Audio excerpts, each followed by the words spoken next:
So hey guys, welcome back to the channel. This is a story about what if Naruto joins ANBU after Sasuke's retrieval mission. Part 1. If you guys enjoy this, what if, and you want to see part 2, comment down below. And let me know before I start. Please do support for more awesome content. And leave a like and don't forget to subscribe to my channel. And also share this video with your friends. And check out the description. And check out my playlist. So let's start the video. Chapter 1. Introspection and Parents. 3 days after the fight. 1 day of unconsciousness and 2 days of laying alone in a hospital bed can help someone to reflect a lot on themselves. Naruto returned after the failed Sasuke retrieval mission in a state half dead. Well, when one gets shoved near the lungs by the Chidori, an A-rank jutsu, you consider yourself lucky to live. It took the combined effort and help of Kyuubi and the best medic of Konoha to heal him completely. No one visited him those 2 days, except for his Bachan, Shizune Ni-chan, Pervy Sage, and Kakashi-sensei, who probably wanted to correct things between them after all the neglect in training. At least he came to check on me no matter what he did in the past. Where are my so-called friends or Sakura-chan? I cannot blame the ones who came with me during the mission as they might be wounded, but what about the others? Thinks an upset Naruto. The only good thing from these past 3 days of his stay in the hospital was that he got the chance to reflect on his past life as a person and as a shinobi. To think that he considered Sasuke his brother, haha, what a joke. A brother who nearly killed him all for power. Well, it doesn't matter now, does it? He has probably crossed the land of fire's border and is in Orochimaru's base by now. He is no brother, friend, teammate, or comrade of mine. He is just a traitor. Stupid prick, all the time I was trying to convince him to return and come back with me and was holding back to not kill him. It's not like I could have killed him anyways. If my life was hell in the village because of the 9 tails in me, it would have become way worse if I killed the villager's precious Uchiha. Ah. And his precious Sakura-chan. It took a couple of hours for him to seriously concentrate and find out why he liked her in the first place. Was it because she was loud like him or was it because she liked Sasuke more? Who knows? It was just the silliest crush and by far the dumbest thing he had done, where he tried to cheer her up and ask for simple dates, and in return, he always got bad-mouthed, yelled at or beaten. It was time to change and most importantly, the mask must fall. Seriously, how can anyone believe that he stayed so happy and cheerful while being hated by the villagers, the academy teachers, and most of his age group classmates? No one understood that behind that happy-lucky-go idiot that shouted things at the top of his voice was a boy who took all of it, kept it to himself, shrugged it, and went on with his life keeping a smile on his face. It isn't possible for anyone to bear such hate and pretend as if nothing happened.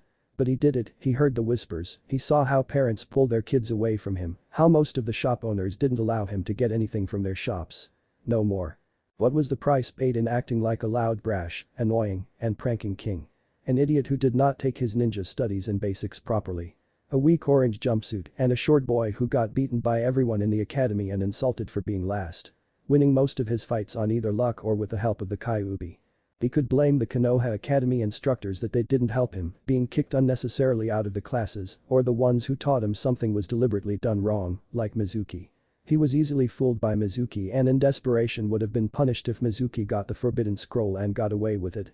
Although it was because of all that scenario that Konoha was able to get hold of one of its traitors as well as I was able to pass the academy and become a ninja for the village, so there's that. Oh, and I got to know a forbidden jutsu from it, the Kage Bunshin and its other former advanced variation of it. Taju Kage Bunshin, so that is a win in my books. Naruto thinks while watching nothing in particular outside the window of his hospital room. Enough yearning for everyone's attention whether it be that of the villagers or his classmates or Sakura. It's high time he works on himself, improving his skills as well as intelligence and many more things. Naruto-kun, you have healed completely. You can leave now. Lost in his thoughts he barely hears Shizune but gets the message and puts on his orange jumpsuit to leave. This has also got to change, I mean orange is a decent color, but still. Although no shop owner allowed me to shop for clothes or give me clothes without overpricing them, the same with food and other necessities. Only the Ichiraku gave me food to eat, sometimes for free. Foolish little villagers, wait, that's for Itachi to say, anyways. While walking towards his run-down and poorly conditioned apartment to check for a few things and then maybe thinking of what he wants to do ahead with his training, he decides to do something unexpected, well at least to the Kyuubi.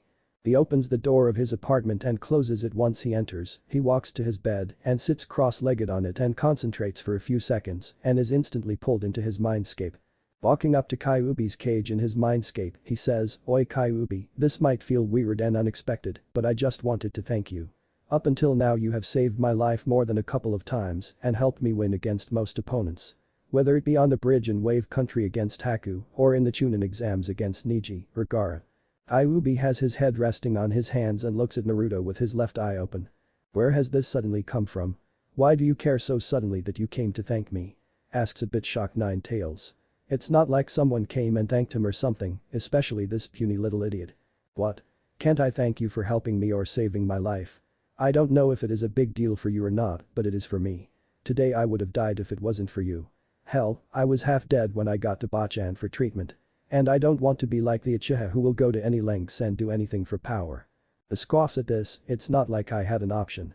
I would have more than loved to watch you die, but because this seal is made in such a way by that cursed fourth Hokage, if you die during your lifetime then I die as well because of being stored in you. Who wants to do that? The fourth Hokage sure was a cunning shinobi. Get it, cunning as in like a fox and you are one as well, Naruto says and laughs nervously for a couple of seconds, but stops on seeing the Bijuu's unchanged face, sighs well, I did learn something new today about the seal, so that's something. Is there something I could do to help you? You. And help the mightiest in the world.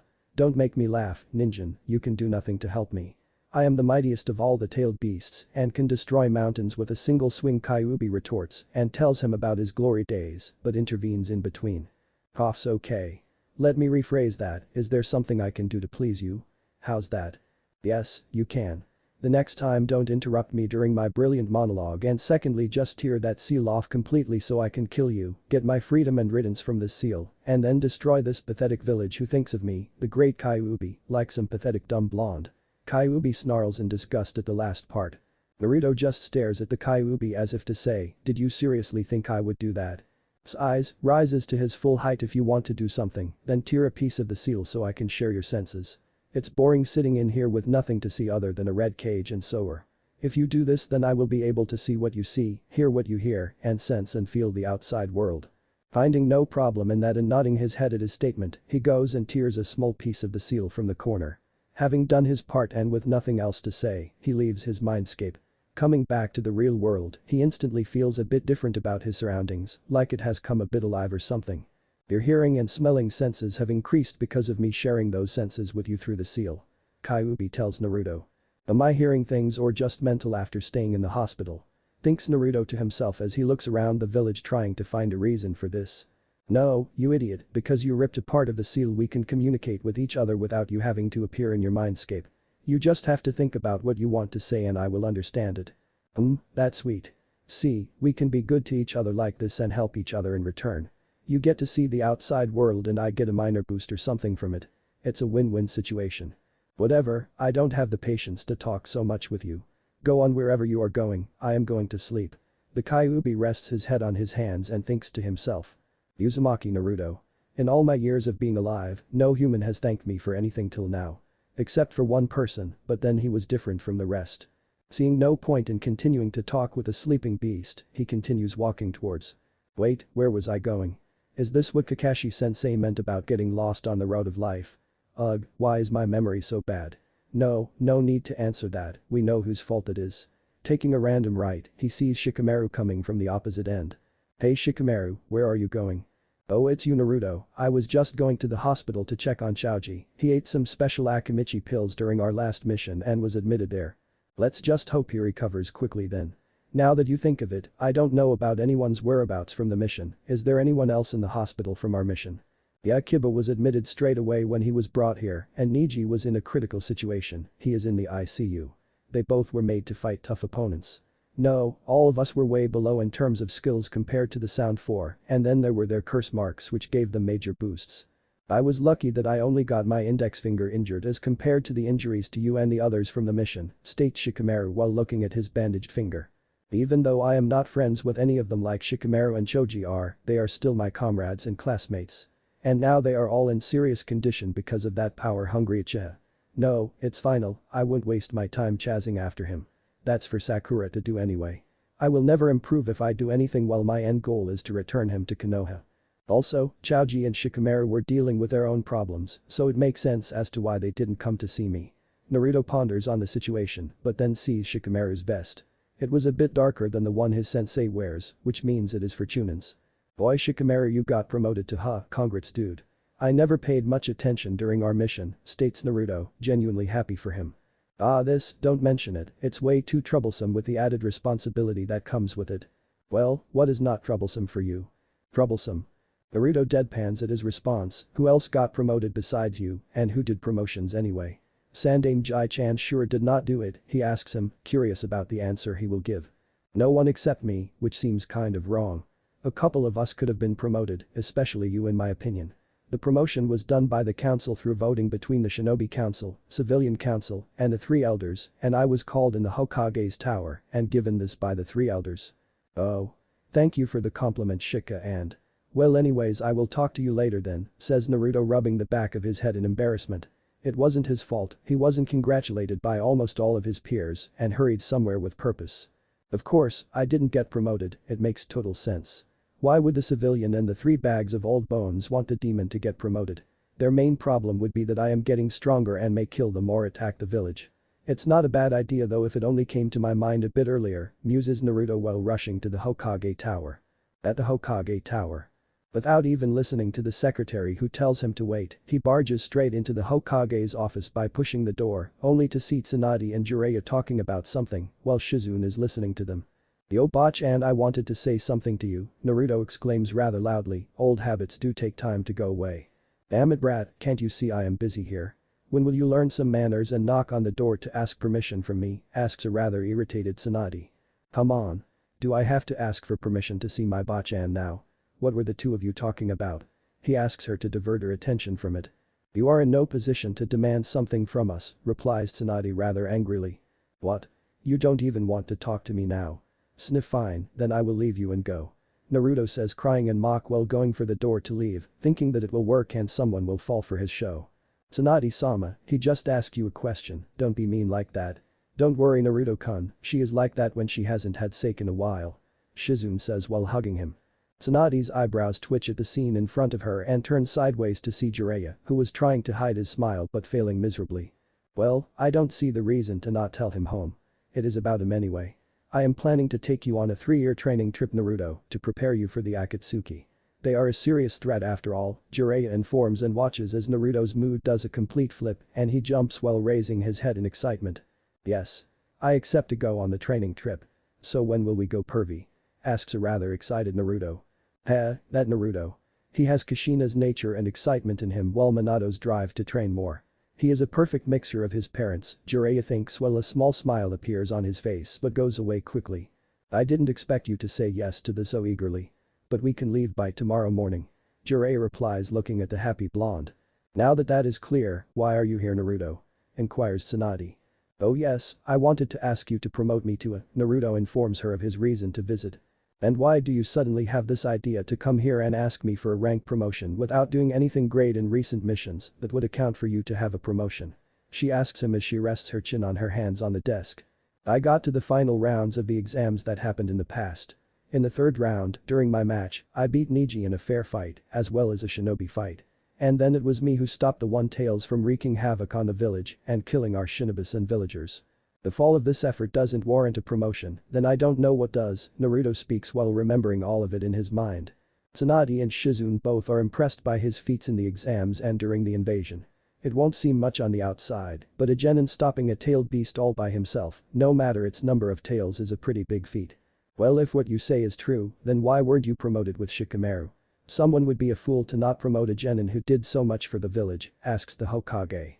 Anger is clearly shown on his face as he replies, it was the damn council who decided to see the promotions in the absence of Sandame Jiji via voting, and it doesn't surprise me that I wasn't promoted to rank for my efforts in the invasion. Tsunade's eyes harden in anger and irritation on hearing the reason, but it doesn't surprise her of the stupidity behind it and the thinking of everyone present in the civilian council, while Jiraiya shakes his head thinking along the same line.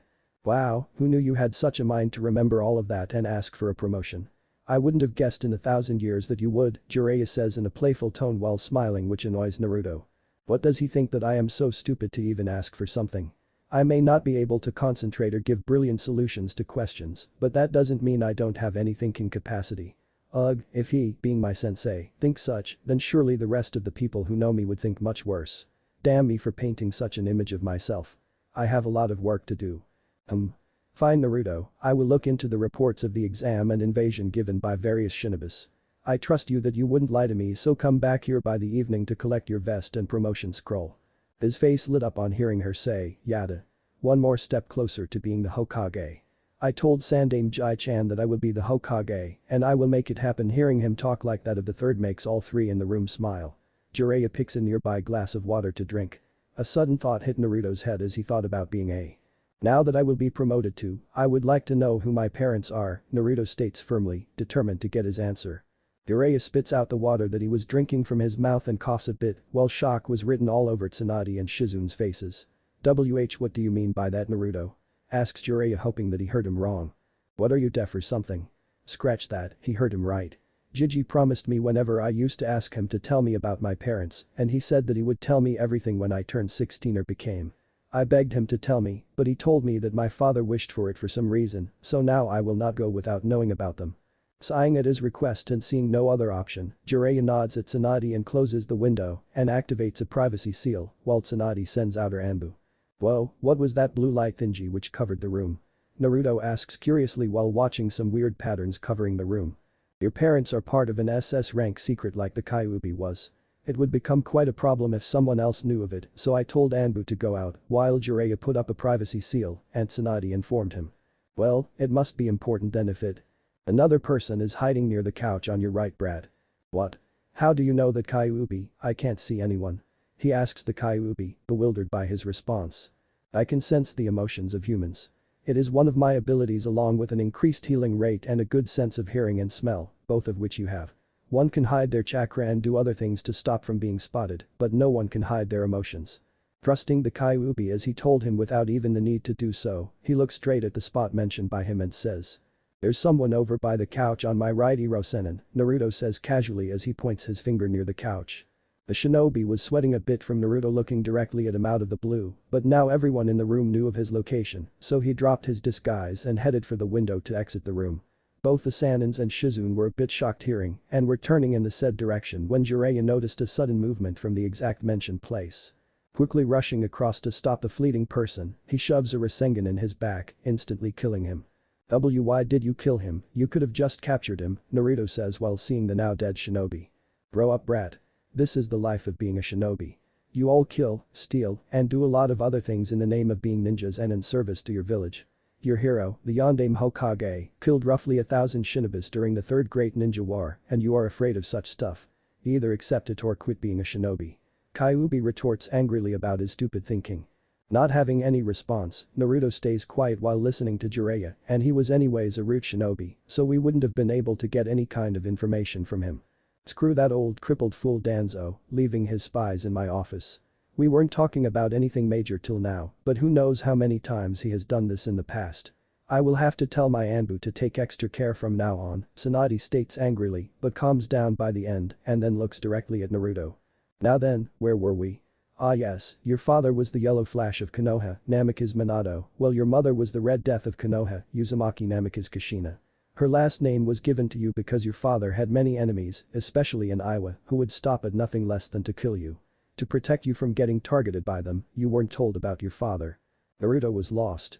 He finally got to know about his parents after so many years of yearning to know about them. So many nights after hearing the villagers call him names and being treated like some plague, he had gone home and cried himself to sleep while thinking of what it would have been like to have parents. The one he looked up to be like, who he saw as a hero, is his fucking father. Anger, confusion, upset, or happiness, Naruto didn't know which emotion to show. He tried to control the tears, but thinking about everything in his life to his point was too much for him as he shed tears. Why? Why was I told anything about them? Do you know how many times I have seen parents take their children to the park and play with them while I stood there alone? I deserve to know about them at least, especially the fact that I am the son of a hero, he says while wiping the tears from his jumpsuit sleeve. Both the women's hearts break a bit on hearing him say about what he went through during his childhood, while Jiraiya also looks a bit apologetic but then continues the discussion. Yeah, and what would you have done knowing you are the son of the fourth Hokage? You would have gone to the Hokage monument and yelled like a moron, telling everyone about your heritage and ending the main purpose of hiding it from everyone outside the village, comments Jiraiya. Again. Because of my mask and my idiocy, I wasn't told anything about them. The loud, brash, and annoying Naruto has to go. From being dead last to having no ninja skills except for the Rasengan and Kage Bunshin, and now not being able to know about my parents. My father is the famous Yondaime Hokage who is feared in all the nations, while my mother would also have been pretty strong and awesome. And then look at their son, a total disappointment in their name and legacy. I have been my enemy from the start. No matter how much I blame everyone, it won't do me any good blaming others. I have a chance to redeem myself and improve in various fields during my training trip of 3 years with Iro Sennin. Heh. You are right about something for the first time, you idiot. You are the most stupid and pathetic excuse of a ninja that I have seen in my life. Okay, I don't need you to rub salt on the wound. I am pretty depressed thinking about such things. Naruto tells him and stays silent for a couple of minutes while processing everything about the situation. Jiraiya senses his inner turmoil of emotions and helps him. Listen here, don't think too much about it right now, just read the letters they have written for you and most of your answers will be clear, Jiraiya says. Wait, you have something of theirs for me? Naruto asks and hears Tsunade scoff at that. Not only the letters but the direction to the compound they got built after being married, along with the numerous other stuff that may be in their house. Where are the letters? Or their house? Do you know the direction of their house? Naruto asks hurriedly as he wants to see all of it as soon as possible. Calm down, Naruto, just lift your father's photo frame and smear some blood behind his portrait, she tells him. Taking a deep breath to calm his nerves, he shakily moves toward his father's picture. This time he doesn't even complain about being an idiot for not realizing the similarities between him and his father, while looking at his father's photo more closely, removes the frame and smears some blood on the wall. The complex seal appears over there and then shrinks into nothingness, revealing a small section. Inside it were 2 envelopes, probably the letters, along with a small map of their house. Lifting it from the section, he places the portrait back and is about to open the letters until he hears Jiraiya. Read it later, Naruto. It's afternoon right now, go on and have something to eat and be ready to leave tomorrow by 7 for the training trip. He had waited for this time for a long time, and seeing no harm in reading it later in his now new home, he decides to have Ichiraku's ramen for the last time in quite a while as he will have to leave tomorrow morning. How will he take about Minato sealing the Kyuubi in him, Jiraiya? Asks a worried Tsunade. It will be fine. Minato has probably written everything of importance in it, besides trust in our blonde brat, Jiraiya tells her and watches her nod. At Ichiraku's. Hey Tuchi Aji-san, please give me 5 bowls of miso ramen. It's you, Naruto, sit down, it will be here in a minute, he says while smiling at him. Hello Naruto-kun, where have you been the past few days? AM asks him to come out of the kitchen. Hi AM Ni-chan, I was just busy doing some missions and was in the hospital the last 3 days after returning from a failed mission. Just got free this morning. Oh god, are you alright? What happened? Are you seriously hurt? Questions with a bit of fear on her face. Accepting his ramen, he just shrugs her question, nothing Ni-chan, it's fine. These things happen in this field of shinobi. Can I get 1 bowl of chicken ramen please? Kakashi asks her as he lifts the flap of the shop with his right hand to enter, his left hand occupied with his favorite book. AM leaves both of them to prepare the order. Yo Kakashi-sensei. How are you? I am seeing you after a while, he asks while eating his ramen in between. I am fine. It should be you who should be asked the question seeing as you were badly injured and in the hospital, Kakashi says while skimming through his book. I have been feeling fine, sensei.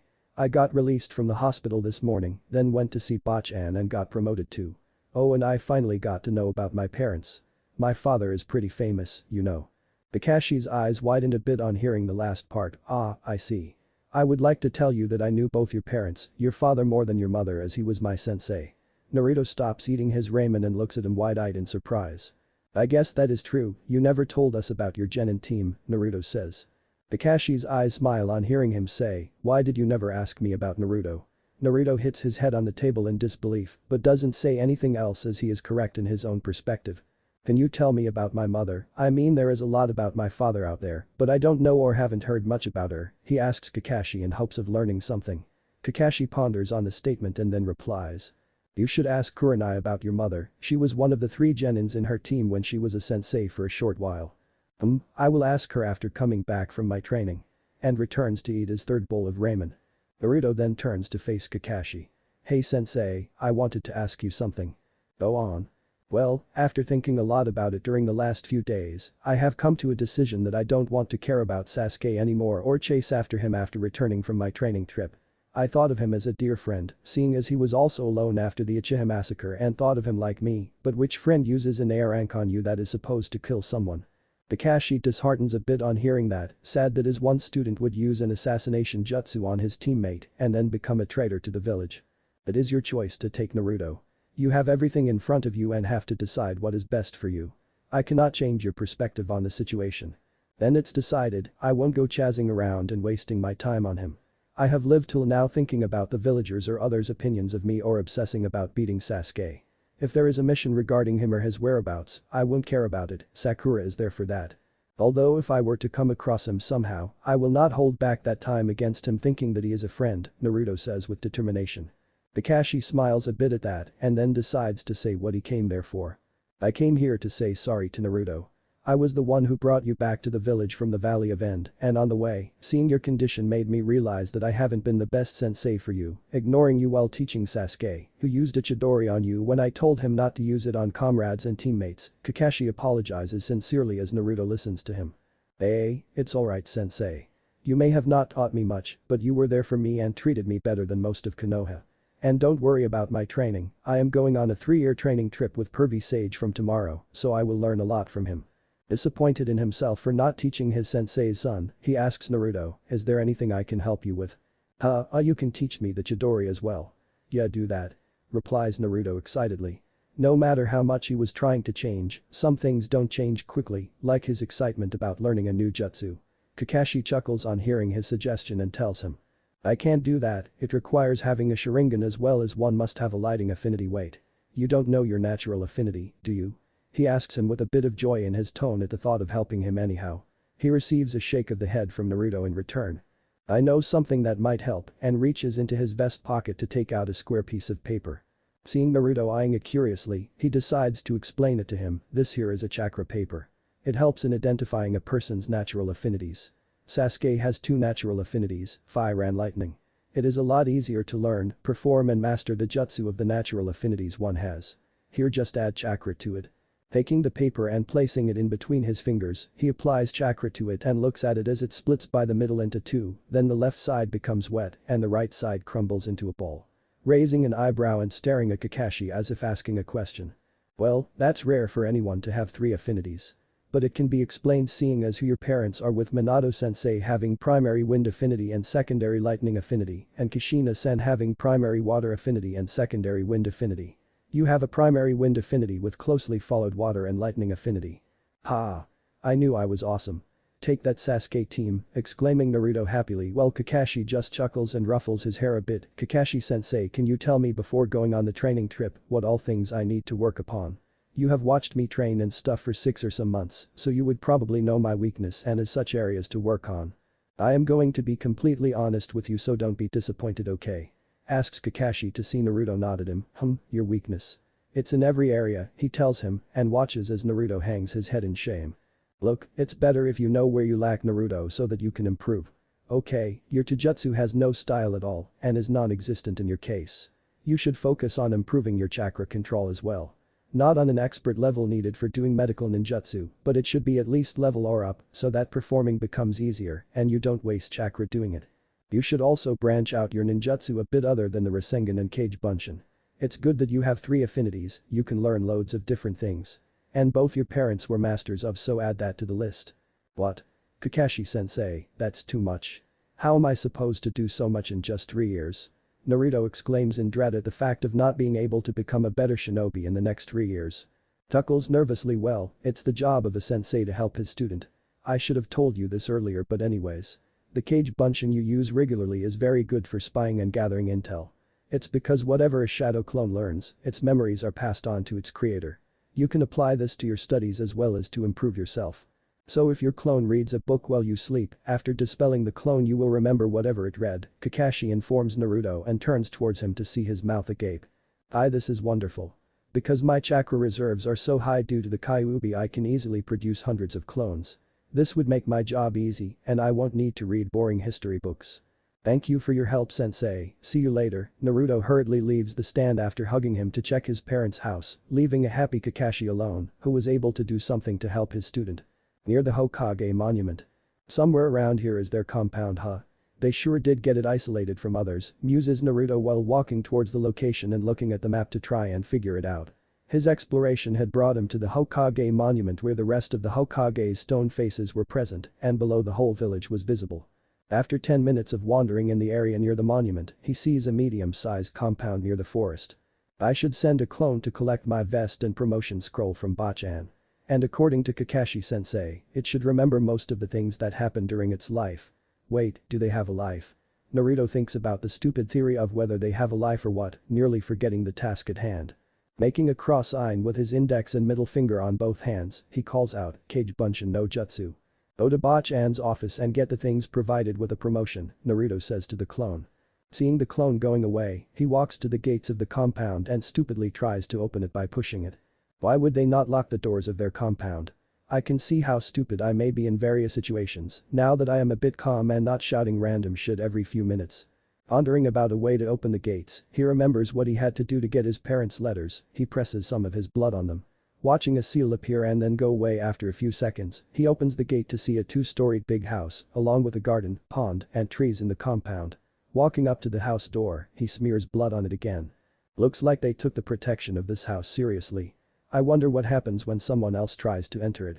Heh, if I just tell the Uchiha prick that Itachi is inside, he will stupidly try to enter, and he'll come running in. Foolish little Uchiha. Goddammit, it's Itachi's line, although I quite like it. Entering the house he sees some couches near a fireplace along with a table in between the couches. In the back are some portraits of his parents hanging on the wall, from their genin days to their marriage and many more, and just in front of the wall of the photo frames is a dining table. He makes another shadow clone and tells him to go to his old apartment and bring all the important stuff. To the left is a big kitchen with a washroom some distance away from it. Watching his clone keep the bought items from the Hokage's office on his promotion on the table, he dispels the clone and is filled with a brief but important conversation the clone had with Tsunade. Going to the second floor by the stairs that are further back in between the kitchen wall and washroom, he looks around to come across 5 rooms on the floor, with each room having its washroom. Walking to the room on the far end, he opens the door to see a queen-sized, probably his parents' bedroom. There is a small side table near the bed that has a picture. Picking it up, he sees a picture of his father smiling and placing a hand on top of his mother's hand, and his eyes block his view as tears form in them while he looks at his mother's face this closely for the first time. Ha-chan. She is so beautiful. Red hair with violet eyes. My face matches hers even though I have my 2 cents eyes and hair. She is also smiling in the picture, and both of them are pretty happy. Following her hand, he sees it placed on top of her belly which is quite round. His hands that are holding the frame tremble a bit as he realizes the significance behind the picture.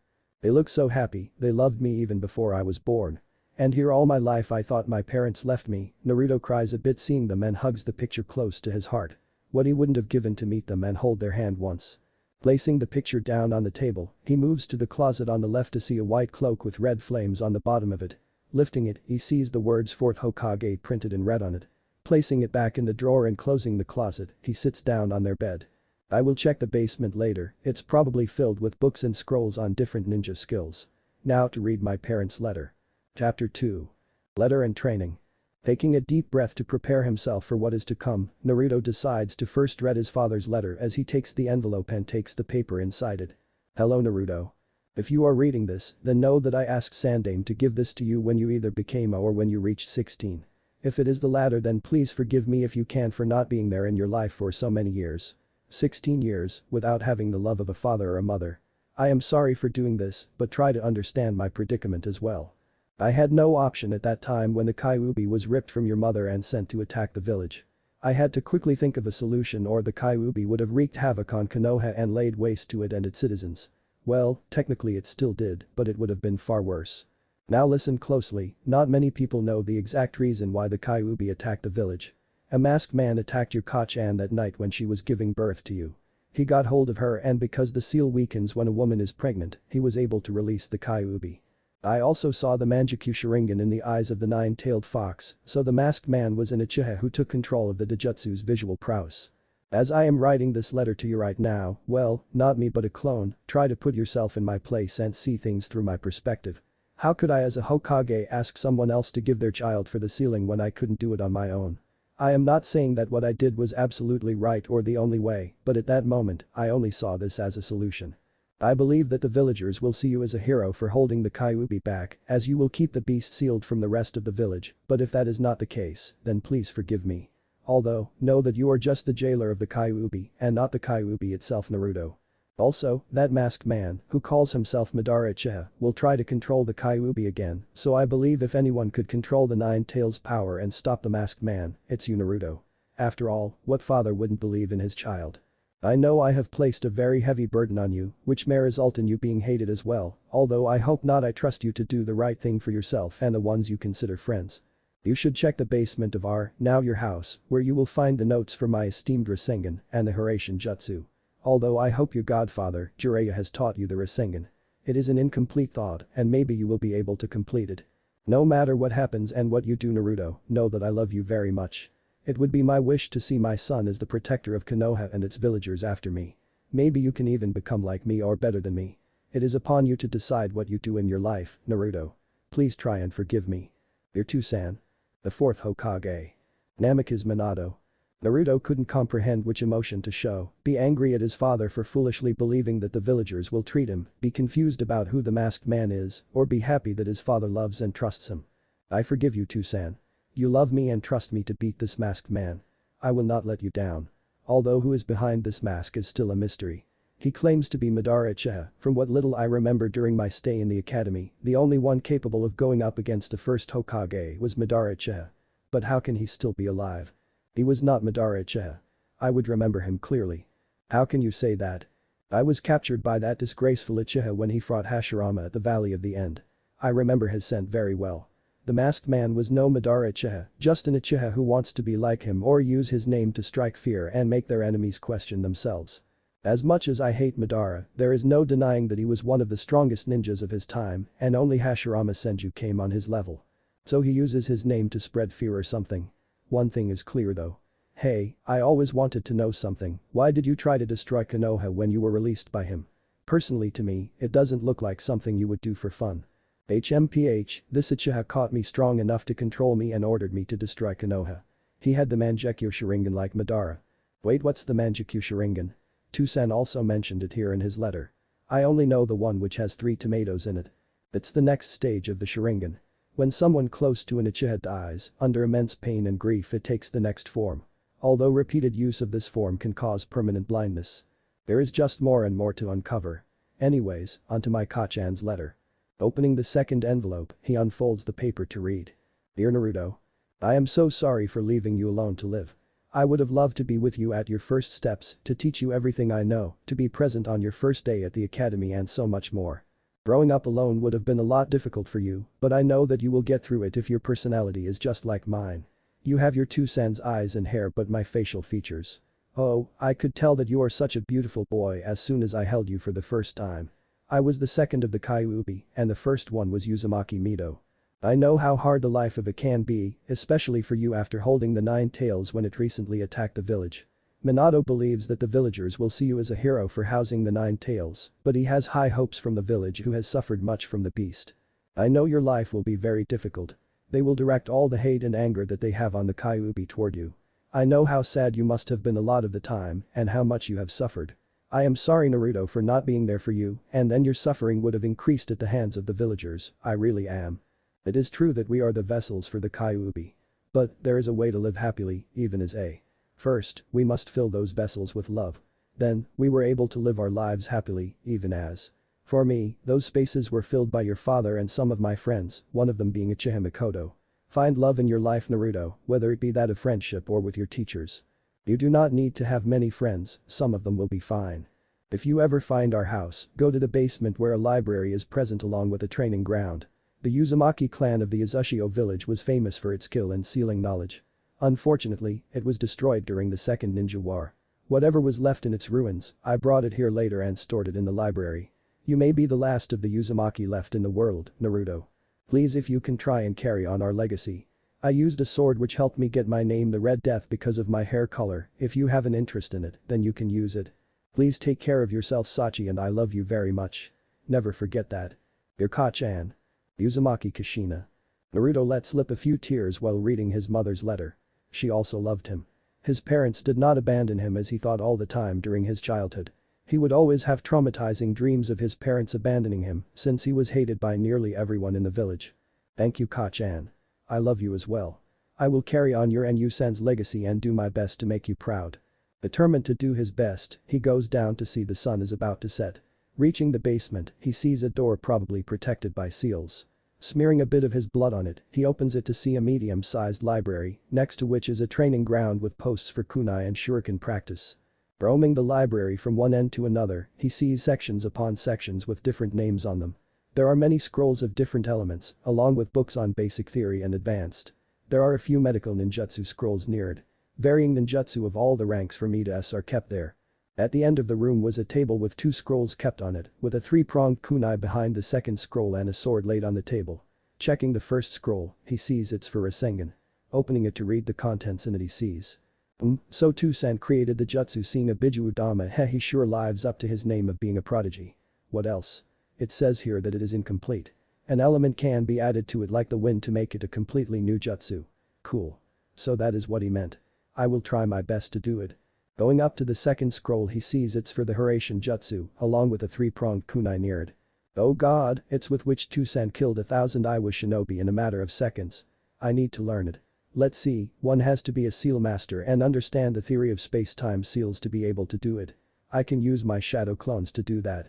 Thank God for the Kyuubi and its reserves. It is a kind of summoning technique. By entering a dimensional void, I can instantly teleport to the technique's formula location whenever I please. I hope I can learn this, it would be so effective. Next up, he watches the sword that is laid on the table, his mother's precisely. Holding up, he looks at it closely to see a katana. Its blade is sheathed in a black scabbard made of leather. On top of the scabbard and near the guard is a red color hanging cord, helping in hanging it on the back or anywhere else. The handle of the sword was covered in white with golden diamond marks on it at equal intervals. Unsheathing the katana from its sheath, he sees a beautiful sword. The blade was gray with a bit of black on the sides and made of chakra metal. Going down he sees down to see a white blade collar along with a golden circular guard. Naruto then added learning to his list. There is no way I won't use this thing of beauty and let it rot here. Deciding to pack for his 3-year training trip, he first goes to the ninjutsu section and places all the elements on the wind, water, and lightning elements in a sealing scroll which he found in 10s or 20 in the room. Looking around he sees books on elemental manipulation and shape manipulation. He stores them in a different scroll along with books on chakra theory, hand signs, chakra control, advanced chakra control, and more. Picking up another sealing scroll, he keeps books of Konoha history, Konoha's law and politics, clan laws, and battle strategy and tactics. The most important thing, he stores the Hiraishin Jutsu scroll and his mother's scroll in a different scroll. Lastly, he picks up all the books with its theory, applications, and varying categories like barrier seals, body seals, space-time seals, etc. along with his mother's style. Picking up all the 5 scrolls needed for his training, he goes upstairs to keep them on the dining table and goes to sleep in his parents' room. Waking up at 6:30 the next morning, Naruto brushes his teeth, takes a hot shower, and quickly changes into his orange jumpsuit. While waiting for his instant raiment to be ready, he remembers something from his talk with the Hokage. "Oh Kyuubi, are you awake or not? I wanted to ask something." "What is it, brat? Who screams so early in the morning?" Sorry but I wanted to ask you something, yesterday you said something about being able to sense the emotions of humans. I am not a sensor ninja, and even if I was, someone may be able to mask his chakra, so I was thinking that maybe you give me the ability to sense people through their emotions. Asks Naruto, not completely sure of his reply. And why would I do that? I am not getting in return, am I? I don't believe in charity work. Naruto looks around for something to do, well I could change the surrounding of this seal. I mean how dull it must be for you to sit in a sewer. Kyuubi thinks about it for a minute watching Naruto closely, making him fidget under the fox's gaze. Alright, you do that, and I will grant you my power. Make it a green meadow or something. Naruto happily accepts and goes on to do just that, but realizes he doesn't know how to. While rubbing the back of his head sheepishly, he asks, sorry, but I don't know how to. Please tell me how I can change it. It's your mind, just will it to change. Do it and go. I need to sleep. Start meditating to get a grip on the sensing and to increase its radius, Kyuubi replies while keeping his head on his paws. Naruto gives a mock salute and changes the seal to become a lush green meadow with trees, bushes, flowers, and ponds. Closing his eyes after watching Naruto run on top of buildings with his backpack of scrolls, the Kyuubi thinks. Uzumaki Naruto, you did not demand power from me as you did while using the summoning jutsu. Maybe it was you Tusan mentioned near his death. We shall see. Naruto reaches the north gate around 7, only to see his Bachan, Ni-chan, Kakashi sensei, and Pervy Sage already there. Yo. "What are all of you doing here?" asked Naruto. "We came here to say goodbye to you, Naruto. I haven't been the best sensei for you, but do know that I am proud of you for beating Neji and stopping Gaara. I know you will be great like your parents," states Naruto while smiling him. Naruto is filled with joy to hear that. "Thank you for the word, sensei." Shizune comes up and hugs him. "Take care of yourself, Naruto-kun, and please be safe out there." "I will be fine, Mi-chan. Don't you worry," Naruto replies while giving a thumbs up to her. "Take good care of yourself, brat, and don't do anything stupid. Keep my grandfather's necklace close to you and do not become a pervert like Jiraiya, is that understood?" asks Tsunade a bit angrily. Fearing her, Naruto just quickly nods. Smiling at him, she reaches for his chin, lifts it, and kisses his forehead. "Come on, Mini Minato, it's time to go," informs Jiraiya waiting by the wait. Rushing to him, Naruto looks over his shoulder with a big smile and waves his hand to the three. Seeing him leave, Shizune turns to Tsunade and says, "It will be quite a silent 3 years without him in Konoha." "You are right, but I get a feeling he would be quite strong when he comes back." Kakashi chuckles at that. Seeing both women turn towards him, he voices his thoughts. He has got his father's drive to learn from him. To be able to learn the Kage Bunshin in a couple of hours and the Rasengan in just a week without knowing the secret of the shadow clones is nigh impossible for many experienced. He may as well be my equal or surpass me in skills by the time he comes back. The only thing he would need would be an experience of the shinobi world. On the road to Konoha. "So, Hiro-sen, what will you teach me these 3 years?" Let's see. "I will work on increasing your chakra control as well as your taijutsu, while also helping you in controlling the power of the Kyuubi." Naruto stops on the road and looks at him. "What, that's it? Why didn't you tell me earlier then, I wouldn't have come with you." "What are you talking about? Minato sealed the Kyuubi into you so that you could use its power," answers an irritated Jiraiya. He was doubting the great Jiraiya-sama's teaching, that insolent brat. "No, I am not using his power, and that's final. He is not just a mindless beast from whom you just take power. If he wants to then he will share his power." The answer amazes both Jiraiya and Kyuubi. "Maybe you will be the one to understand the tailed beasts, Uzumaki Naruto." "Well, you sure have made the future interesting," Kyuubi keeps his thoughts to himself. "And secondly, in all of my fights till now I have had to depend on the Kyuubi to save me. Whether it be against Haku in the Wave Country or Neji and Gaara. And lastly, don't you think that the Akatsuki will be prepared for me to use its power against them? Orochimaru used a Gaju Fuin seal on me, cutting me off the Kyuubi's chakra. What's to stop them from doing so?" questions Naruto looking at Jiraiya. "Well, Brad, it looks like you have thought a lot about it. So why don't you go and enlighten me on what you want to learn?" "I have to improve my chakra control and better my taijutsu, do you know what will help me?" "Yes, I will teach you your father's hummingbird style, which uses speed, agility, flexibility, and quick reflex to do damage. You will need to increase your speed for that." "That's fine. So I will train in taijutsu and perfect my kunai accuracy, while my clone reads books on chakra control and starts with basics. Some of them will also read the other books on history, laws, battle tactics, and such. To increase your intelligence I will play shogi and chess with you after training. I will also keep checking your progress. Let's start with that and we will discuss the rest later." 1 year later, Naruto is 14. Naruto runs up to him planning to hit him with a right hook. Jiraiya blocks it easily with his hand but doesn't expect him to go for a punch with his left hand. Moving his head to the side and dodging it, he is sent back by a dropkick on the head by Naruto. Seeing him get up, he rushes in, lifting his left leg to kick him near the shoulder but is blocked by his arm. Quickly changing his chance, he goes in for a low kick only for Jiraiya to jump over it. Sensing a counter coming for the Toad Sage, he quickly backflips him distance. Rushing in, he tries to knee him in the chin, only to be blocked by his hand and kicked back to the ground. Obviously, this was going at a very fast pace for the eyes of a common human. Punches and kicks were being shared and dodged. Naruto feints a left jab at Jiraiya while going in for a right uppercut but is blocked by Jiraiya. "Alright, Mini Minato, let's stop. We have been going at each other for the past 2 hours. You have improved a lot in taijutsu throughout the previous year," says Jiraiya, stopping him. "I can barely hit you with anything. I only managed to land some hits when I released the resistance seal placed on me. Don't sell yourself short, Naruto. You have achieved something in 1 year that takes a couple of years to do. You just lack experience. What, you think you could beat a don't make me laugh, kid. Still, taijutsu is not the only thing you have improved at." That was true. Learning the hummingbird style came easily to Naruto because of never-ending stamina. Doing numerous laps around fields and other areas that he found, followed by exercises like pull-ups, push-ups, sit-ups, etc. helped him build some muscle mass. Getting a proper diet other than ramen, which consisted of nutrients, vitamins, and proteins, helped him increase his height. Jiraiya also assisted in his training by placing resistant seals on his legs, which helped increase his speed, while the same seals on his arms helped him move his arms rather quickly and do more damage. The resistant seals on his hands were at level 3, with the max level for it being level 5, while the seals on his legs were at level 5, with level 7 being the max. 2 more years of constant practice would max it. Although while learning how to swing and use his sword, he would have to again go across all the resistant seal levels off his arms to get a hold of doing it with a katana. His chakra control had come along nicely. Firstly, he decided to completely master tree walking and water walking so that he could stay or fight for a good time on them. He made his clones start by throwing stones at him, followed by tree walking to disrupt his concentration. Water walking was also the same, but with the addition of fighting his clones on water. It started with 1 clone and got increased to 7 or 8. Then he started doing waterfall walking with the constant movement of water, making it a lot harder.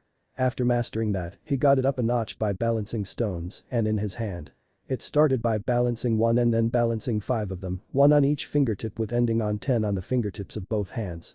He had completed the academy syllabus that he had neglected all the time with the clones, reading books on different subjects while he practiced his kunai accuracy.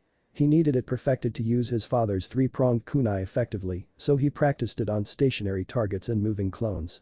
He would sometimes blindfold himself and try to hear the clones and hit them with a so that he wasn't dependent on only one of his senses. He had to make sure that he had other options open if he could not see anything. He had studied the history of his village and its shinobi, along with village laws and politics. He also studied chakra theory and the theory behind. But by far his greatest accomplishment had been in. He had taken a week to perfect his calligraphy and learn the different kanjis. He had got down the basics and the theory of seals and made storage seals, explosive seals, restriction seals, privacy seals, etc. He had a complex storage seal that could store a lot more than the regular seals. He had placed 2 of these seals on his wrists of both hands to hold them, while also placing the same seal on his jacket to store his clothes, money, and all the scrolls he brought with him from Konoha. On the road to Tetsu no Kuni. "Where are we going now, Iro-senin?" asks Naruto while rubbing his hands together. He had purchased the necessary clothes for the trip and also bought many other clothes to sustain him for a while. Black boots accompanied by brown jeans, on top of it was a red shirt and dark blue leather jacket. Completing the look was a red scarf wrapped around his neck. "I cannot teach you anything, so we are going to the land of iron where you will train in your style along with the rest of the staff. It is a place filled with samurais who use swords. They may be good sparring partners for you. If one of them becomes easy, then increase their number. You will be learning everything mentioned in your mother's scroll about using a sword, and then for practice and experience against real opponents, you will fight these samurais." Nodding at that, they continue walking forward when they are approached by a samurai. "Halt. State your reason for being here." "I am Jiraiya of Sannin and this is my apprentice. May I speak to Mifune, he knows me." Watching them for a second and then nodding, the guard leads them to the building at the center of the area. Knocking at the door of probably Mifune, he goes inside on hearing a muffled "come in." Returning after a minute, he says, "Please go inside. He will see you now." Naruto walks in along Jiraiya to see a man with bandages wrapped around his head with gray hair coming on his back. He had an average height and would be in his 50s. "Welcome Jiraiya-sama, to whom do I own your company? And who might the young man be?" inquires Mifune. "Hello Mifune. This is my apprentice Uzumaki Naruto and we have come here because he has an interest in it.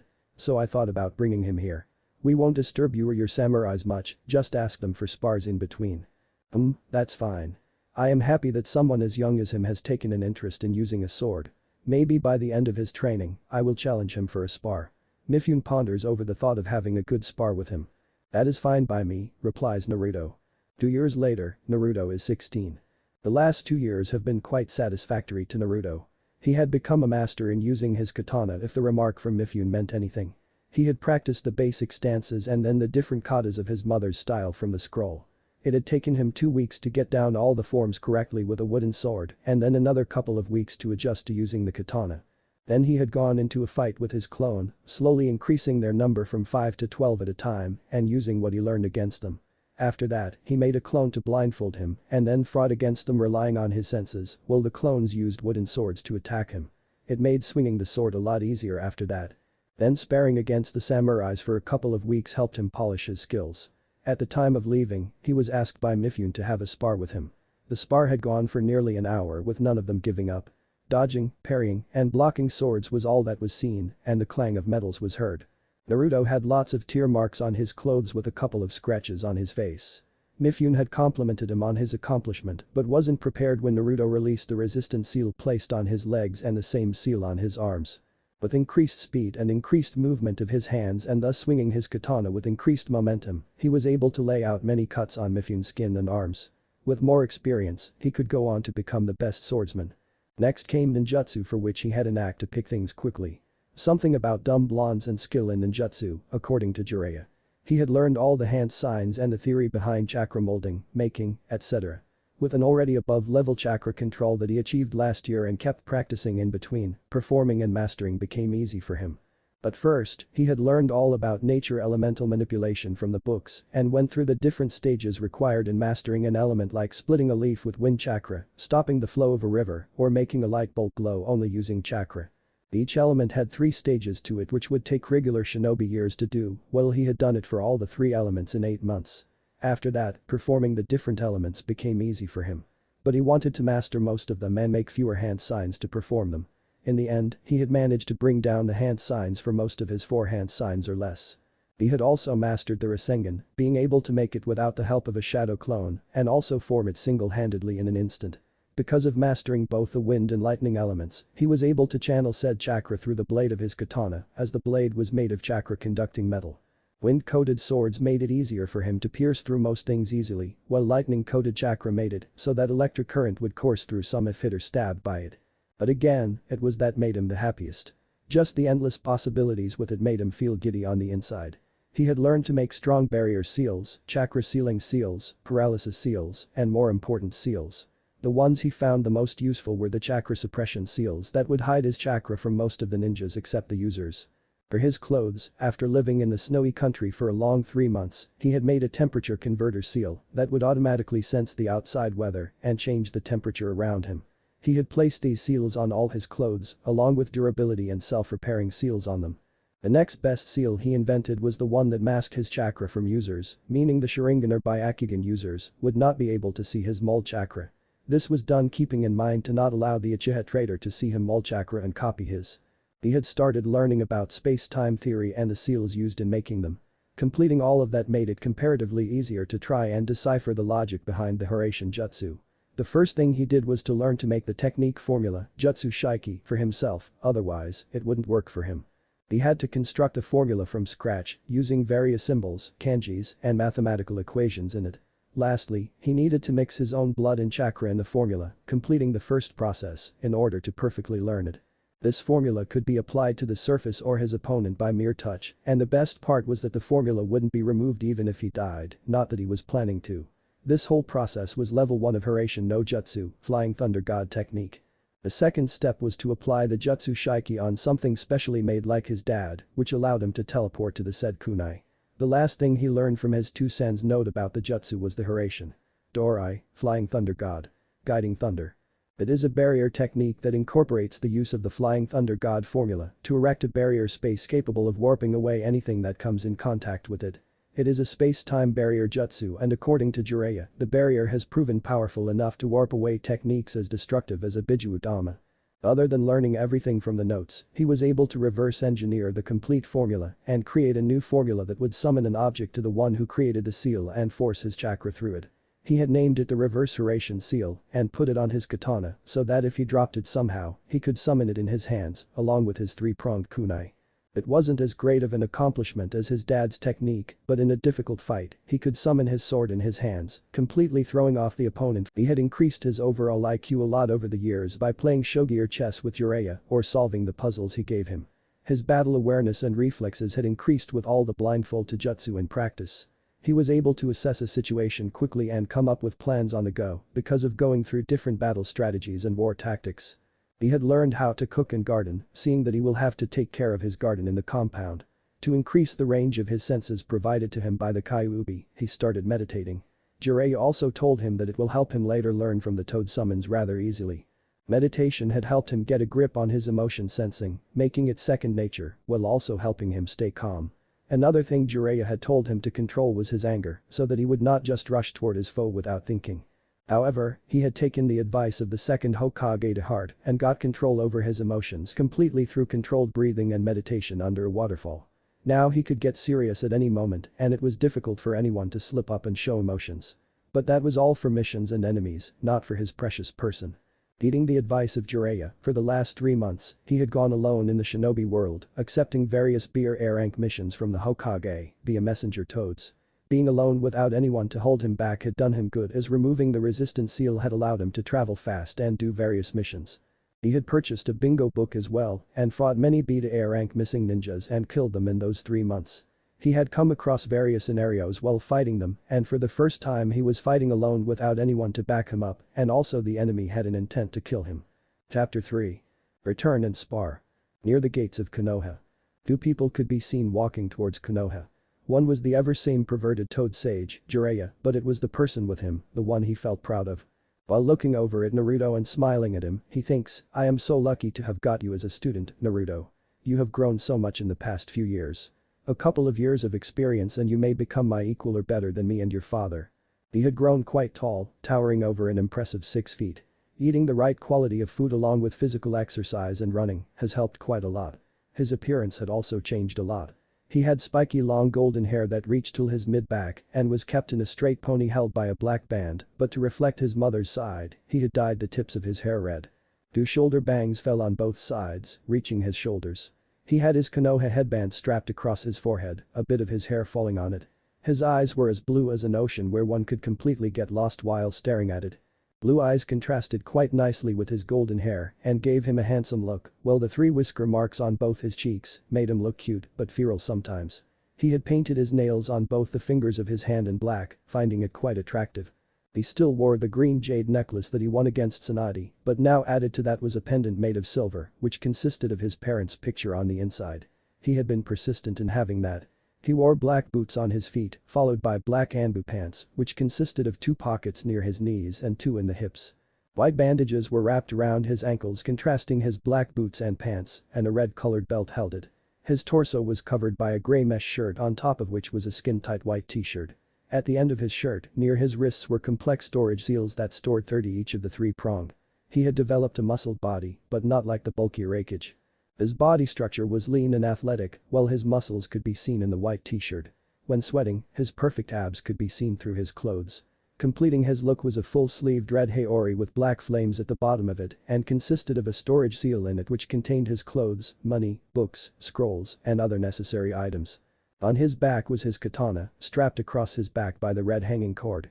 It was strapped diagonally and its handle was above his shoulders on the right side, making it easier to unsheath it.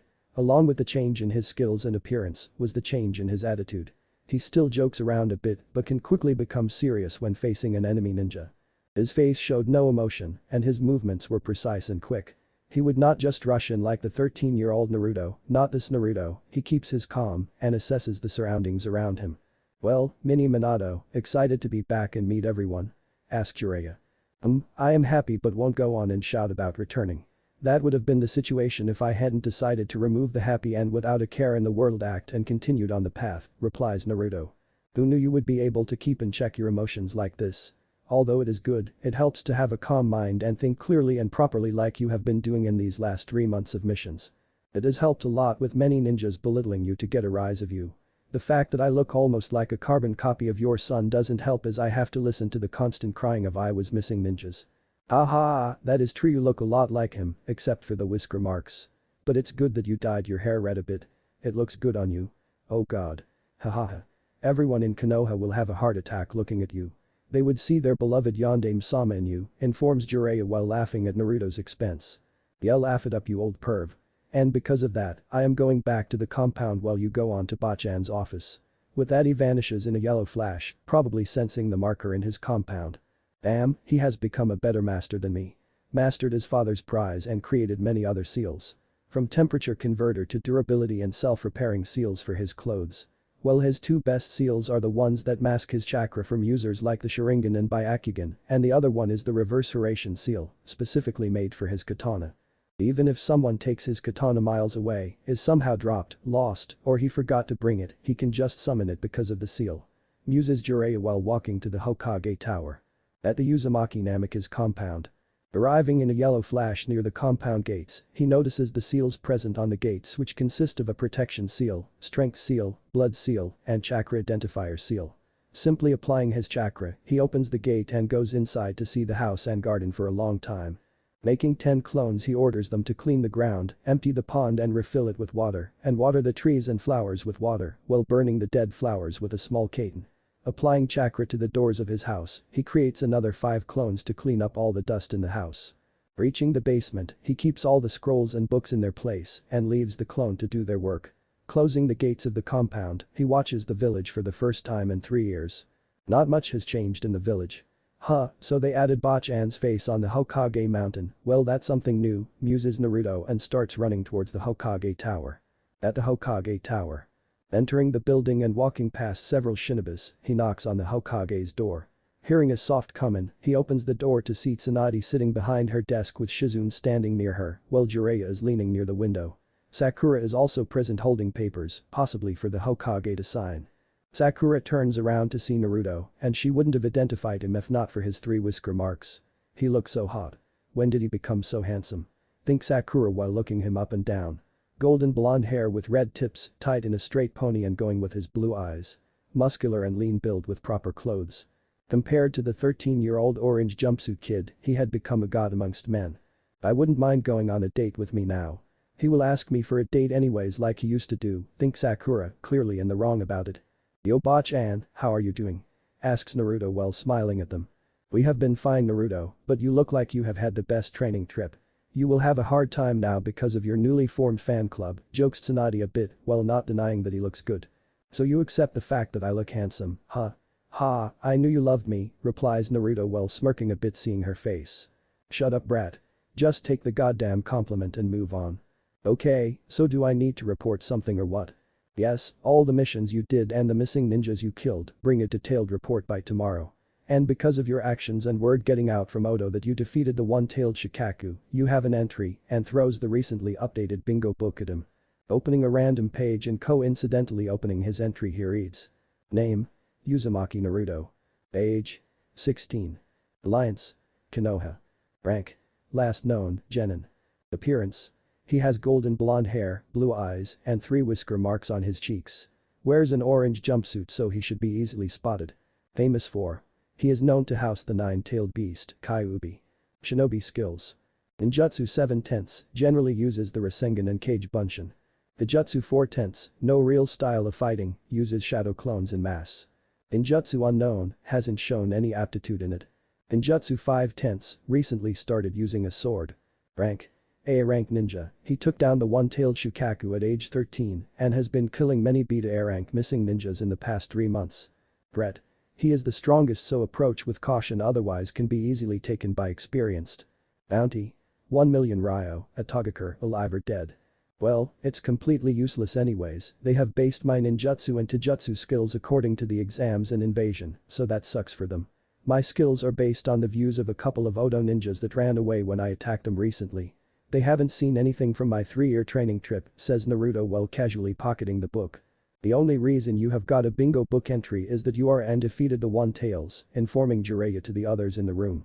Sakura, not understanding a thing about the term and angry about being ignored by Naruto, asks him, what do you mean by that Naruto? Looking at her, he gives a vague reply, nothing, it's just something you should not worry about. Upset that he isn't telling her something, she says, why shouldn't I worry about Naruto, it is about you isn't it? Leave it is not for you to know now, anyway, tell me how are you Sakura? Not hearing him call her Sakura-chan immediately grabs her attention and she leaves the other question, oh I have been good. Seeing as you were being trained by Jiraiya-sama and Sasuke-kun was being trained by Orochimaru, I asked Tsunade-sama to teach me. And now all our team is trained by the Sanins. That's good, replies Naruto dryly not caring about her, he turns to Tsunade and is about to speak when he hears Sakura. What? That's it. You have nothing else to say other than that, exclaims Sakura with a bit of anger. Yeah, what else am I supposed to say, it's good for you that she decided to train you anyways, states Naruto coldly while looking at her. Not wanting to hear her bickering again, he asks Tsunade, so, Bachan, will Kakashi-sensei come in, or is he just going to stand outside? Seeing no sense in waiting outside, Kakashi hops in through the window and for a second widens his eyes, Minato-sensei, but hides it quickly, you were able to sense me huh Naruto? That is good. You look great with all the changes, says Kakashi while seeing him smile at him. That is good and all, but that is not what you are here for Kakashi. Naruto reaches the training ground 7 in half an hour, Kakashi will test you there while I will be present. Sakura, if you want to, go and call the rest of the Konoha 11 and their senseis over there, says Tsunade. Wait, what is this Konoha 11 thing? Am I missing something here? Asks Naruto while Kakashi decides to answer it for him. After seeing Team 7, Team 8, Team 10, and Team Guy's brilliant performance in the exams as well as hearing about their help in the invasion, you all have been termed collectively as the Konoha 11, except for Sasuke because, you know. Nodding his head at that, he waves to them and leaves. Having nothing in his mind to do for half an hour, he just decides to walk home. I could have gone to meet Konohamaru and his friends, but I can't use emotion sensing to differentiate between people. It helps to see if anyone is there in the area or not.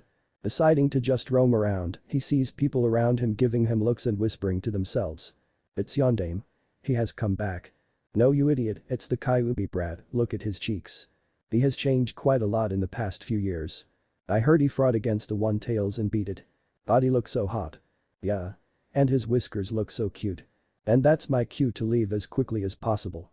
With that, he jumps on top of the buildings and starts running towards Training Ground 7. At Training Ground 7. It is a big square in the shape of a square. There were 3 posts in it where Kakashi had tied Naruto during the genin test.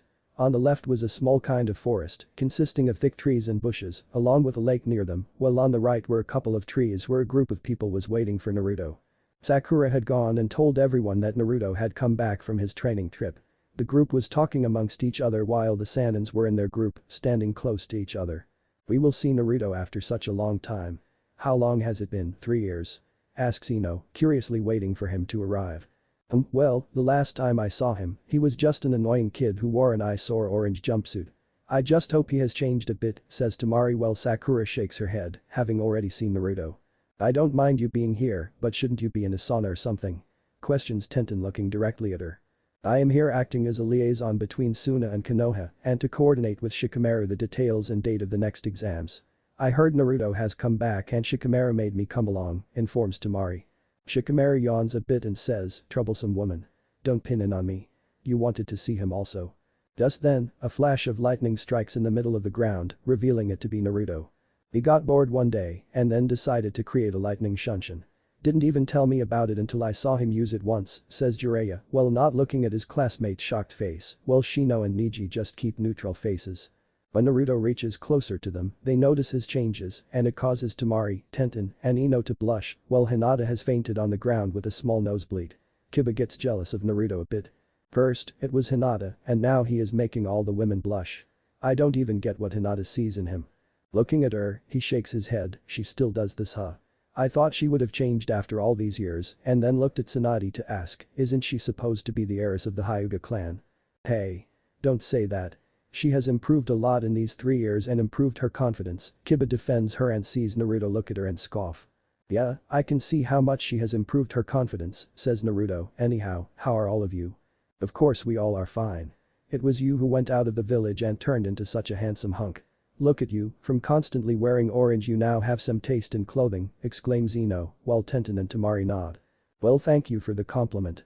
Yosh Naruto-kun. Your flames of youth keep burning brighter. I would like to have a youthful spar with you in the future, shouts Lee. Yeah Lee, we can have a youthful spar later, replies Naruto. Yosh. And if I lose, then I will run 500 laps around Konoha with my hands. I will also declare you my eternal rival, shouts Lee with flames in his eyes. You say something Lee. Naruto replied coolly, while inwardly he is smirking, perfectly copying his sensei. Curse your hip and cool attitude, Naruto-kun. I will get you next time, exclaims Lee while hugging an equally loud guy. Well, however cool you act Naruto, it doesn't matter. All of us are right now while Niji and Temari have been promoted too. You are the only one who is a genin, Kiba informs him while having a grin plastered on his face. Naruto raises his left hand to stop Tsunade from saying anything. Foolish little Kiba, you don't even know that I got promoted 3 years earlier and today I will be promoted for doing solo missions and killing missing ninjas in the last 3 months. Still, I will humor you. Is that so? What does it matter anyway, me and Sasuke are both officially genins according to you, but we both are trained by Sanins and could beat most of you. I beat you 3 years ago in the preliminary round of the exams and could still do so. It doesn't matter who trained you, you were never good at learning anything. You beat me with pure luck 3 years ago and I could beat you now easily, states Kiba proudly. You don't consider yourself stronger than an elite like Kakashi sensei, do you Kiba? asks Naruto, and receiving a shake of the head in return he turns to Kakashi, well then, let's get this started sensei. Nodding to Naruto, Kakashi uses a leaf shunshin to appear in the middle of the ground. Moving towards Tsunade, he removes his full-sleeved red haori with black flames at the end and hands it to Tsunade along with the two necklaces, while leaving the women blushing up a storm, with Kurenai having a minor blush seeing him in a skin-tight white t-shirt which showed up his muscles to everyone. Looking at Hinata only to see her faint and be unconscious again, she thinks you are so lucky Hinata that you like unlike the other girls from your class, but you might want to hurry now because he will have many girls going after him. If only he was a few years older, I might have been interested in him. He looks like a mini version of the fourth Hokage, upon whom I had a crush till he died. I sometimes envied Kushina-sensei for that. Please hold this for me Bachan. I don't want anything to happen to these things, says Naruto. Tsunade takes it from him to see a red haori, along with her grandfather's necklace and another silver pendant with it. What's this Naruto? Oh that, it contains my parents' picture in it. I had to get it, replies Naruto making many of his classmates curious when Kiba decides to open his mouth. You're a clan-less loser, Naruto. How can you have parents? Only to receive a fist on his head from Kurenai. What kind of a question is that Kiba? Asks Kurenai. You know I was not dropped in Konoha by the clouds. I will tell you how. My parents were feeling a bit romantic and went to their room and started. But wasn't able to finish his sentence because of a bop on the head. Rubbing his head, he sees Tsunade glaring at him, Jiraiya giggling at him, while the Kunoichis were red-faced and looking at anywhere but him. What are you doing brat? Do you not see where you are standing? Questions Tsunade. It's not my fault he doesn't know how babies are made. I knew he was dumb but not on this level. Hell, even Akamaru probably has more IQ than him. I know how babies make you an idiot. What I meant to say was that you do not belong to any clan like most of us, Kiba remarks angrily. Foolish little Kiba. You don't even know who my parents are.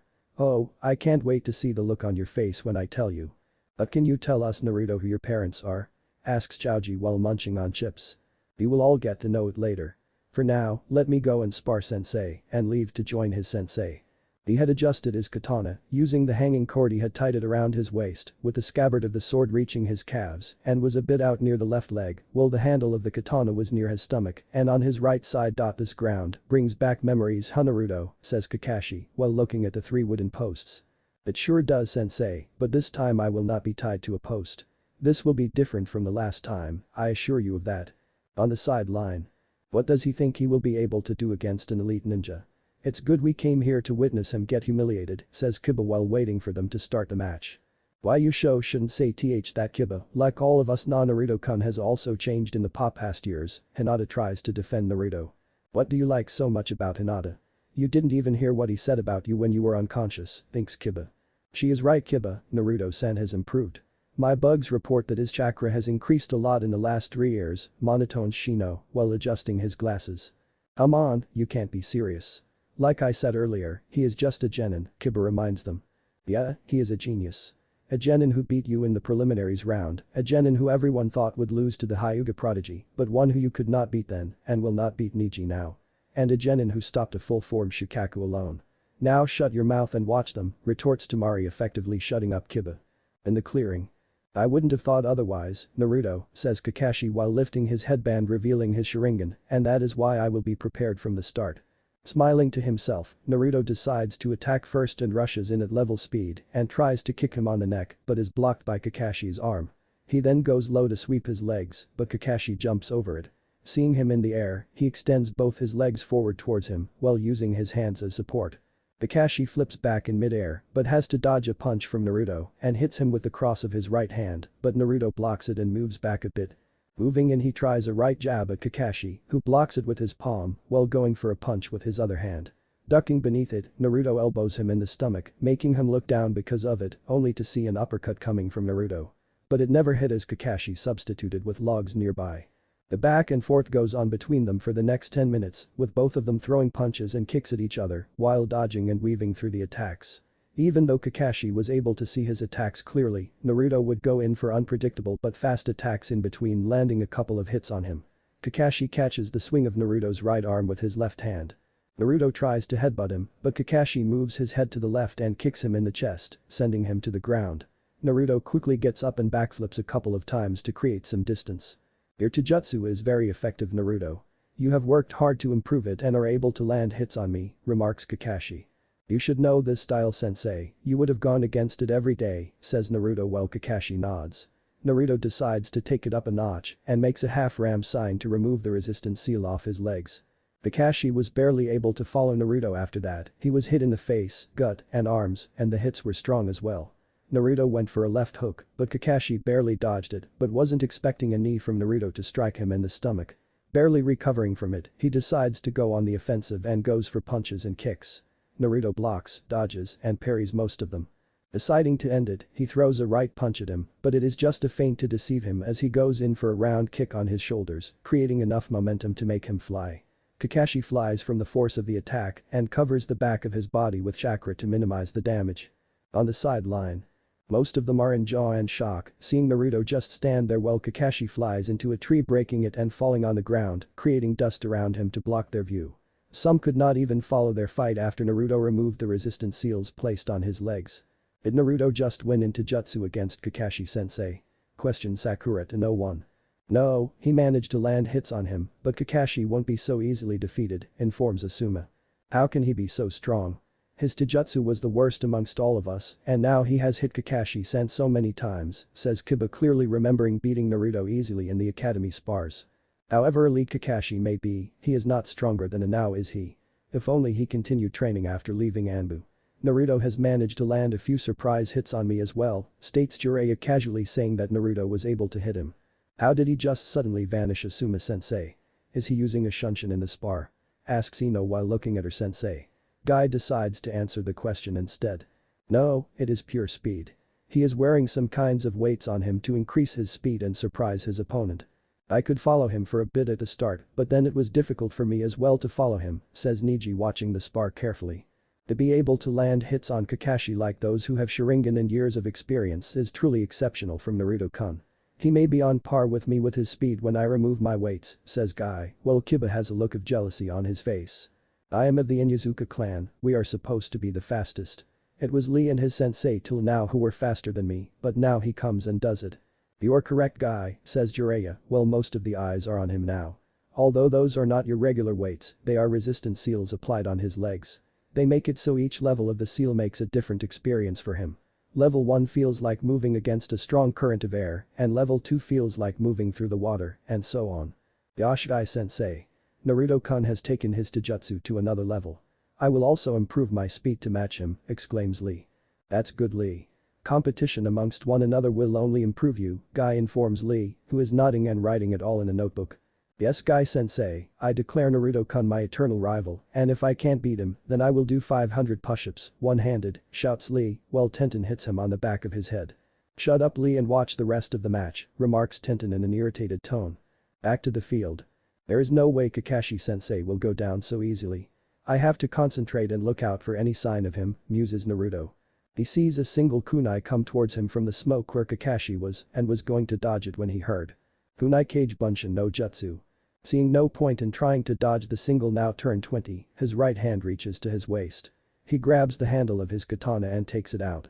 Watching the projectile of that, he grips his sword and swings it, effectively deflecting the.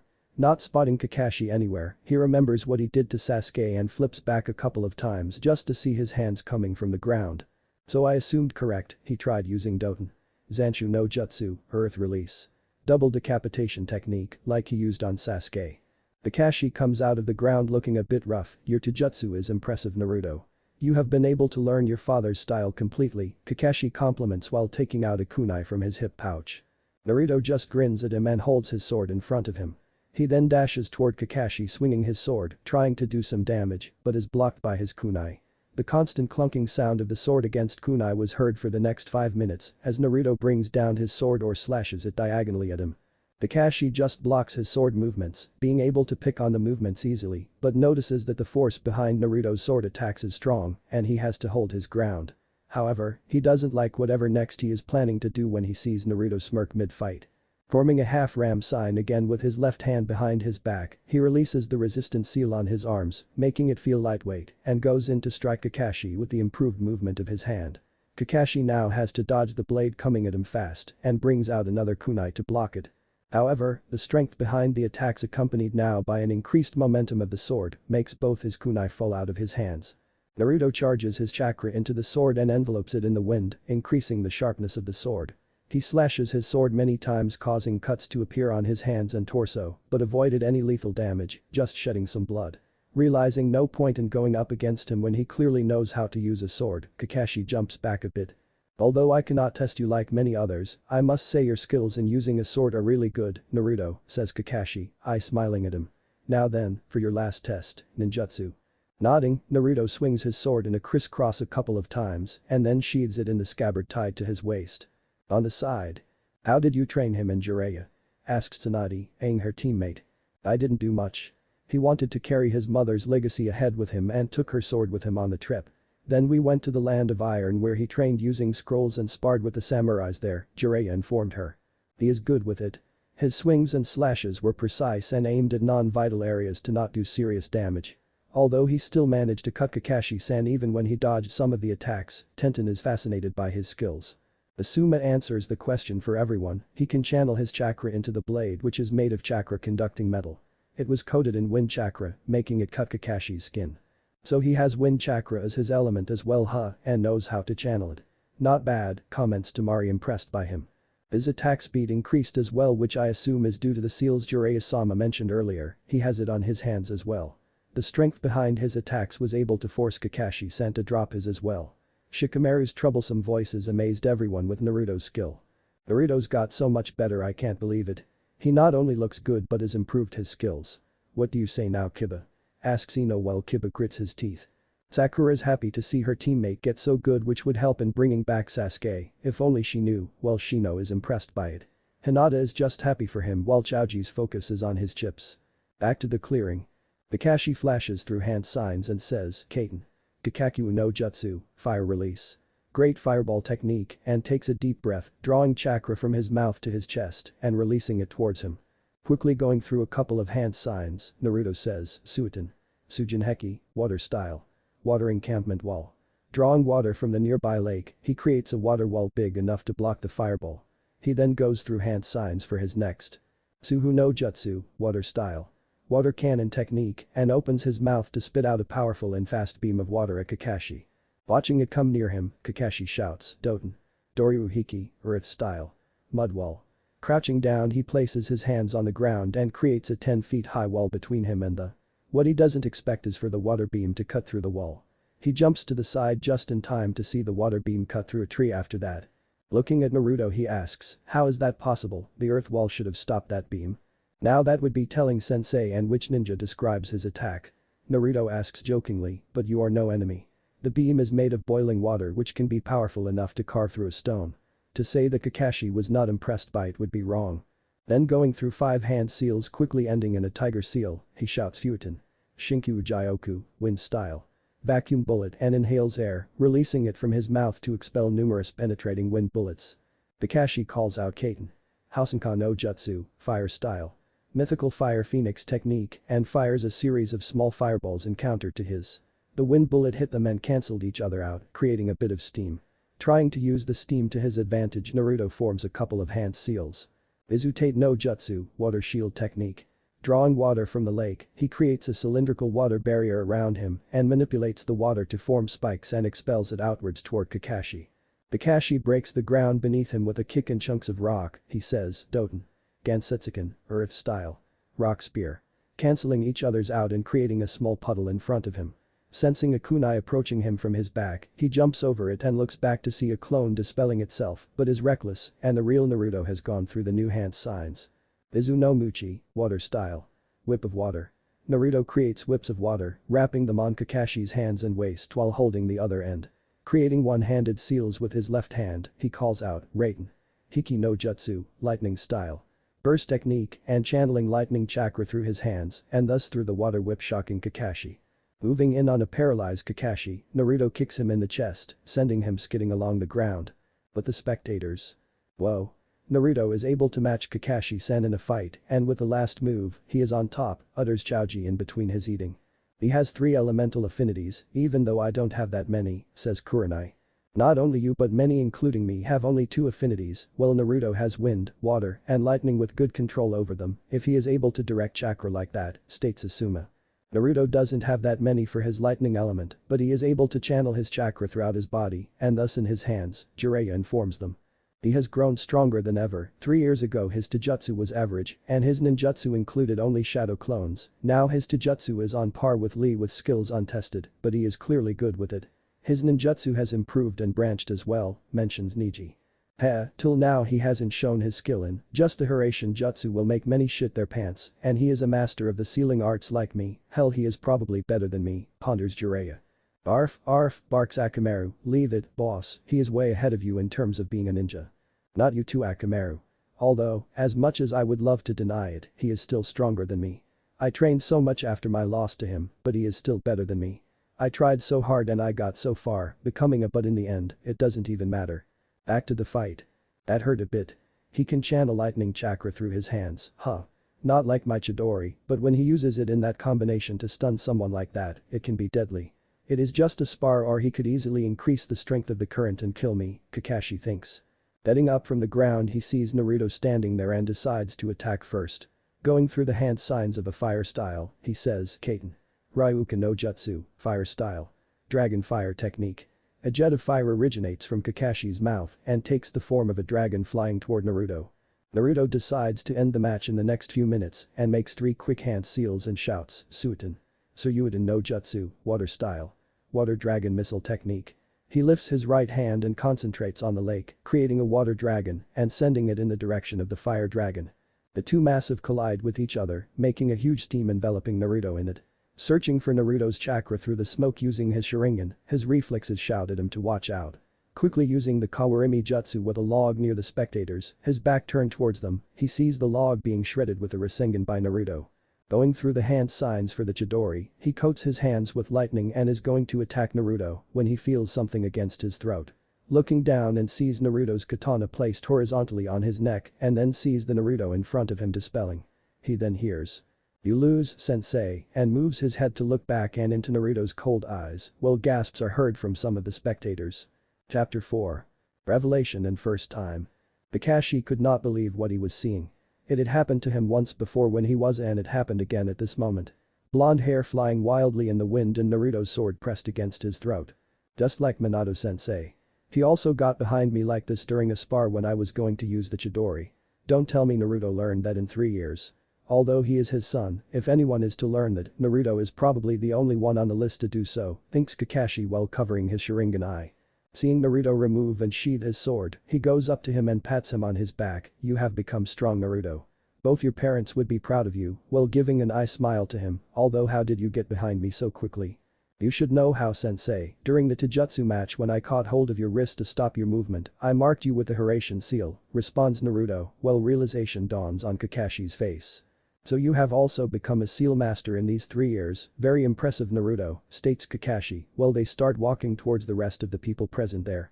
Watching both of them nearing, Sakura thinks of approaching Naruto to check on him for any injuries, but Naruto just moves past her without even noticing her.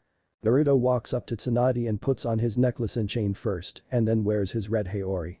So Bachan, how was it? Are you satisfied with the result of my training? Asks Naruto while the rest of them are close to them. Satisfied. I didn't expect you to go up against Kakashi and win the spar. Heck, I am also trained as a student for 3 years like Jiraiya, but this is madness. Jiraiya, what did you teach him? Questions Tsunade while looking at him. Hey, don't blame me. I was just going to teach him a couple of things and go on to research for my book a bit, but he decided that it was time to change and made the plans himself. I just helped him with ninjutsu, gave him tips in taijutsu, checked over him and got him a place to train in, replies Jiraiya. That was so cool, Naruto. You just beat Kakashi-sen in spar dude, Chaoji says while eating a bag of chips. First of all, it was just a spar and not a real battle where Kakashi-sensei could have gone all out. Also, sensei has been slacking in his training and skills ever since he left the ANBU. Kakashi takes out his book and waves his hand at Naruto, Mama Naruto, I am fine, but thank you for the worry. I am serious sensei, the world knows you as Sharingan no Kakashi, who doesn't belong to the Uchiha clan but can still use it effectively. You made that name for yourself while participating in the Third Ninja War and then carried that reputation with you in the ANBU. They still respect you in there, but what happened the first time you fought Zabuza? Naruto asks.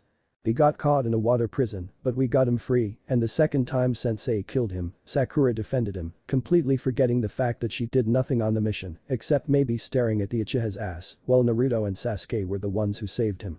I know that, and don't get me wrong Sensei, you killed him the second time around, but you should have never been caught in the prison.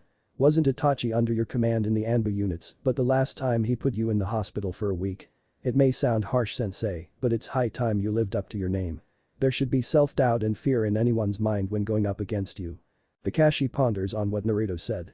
You're not wrong Naruto.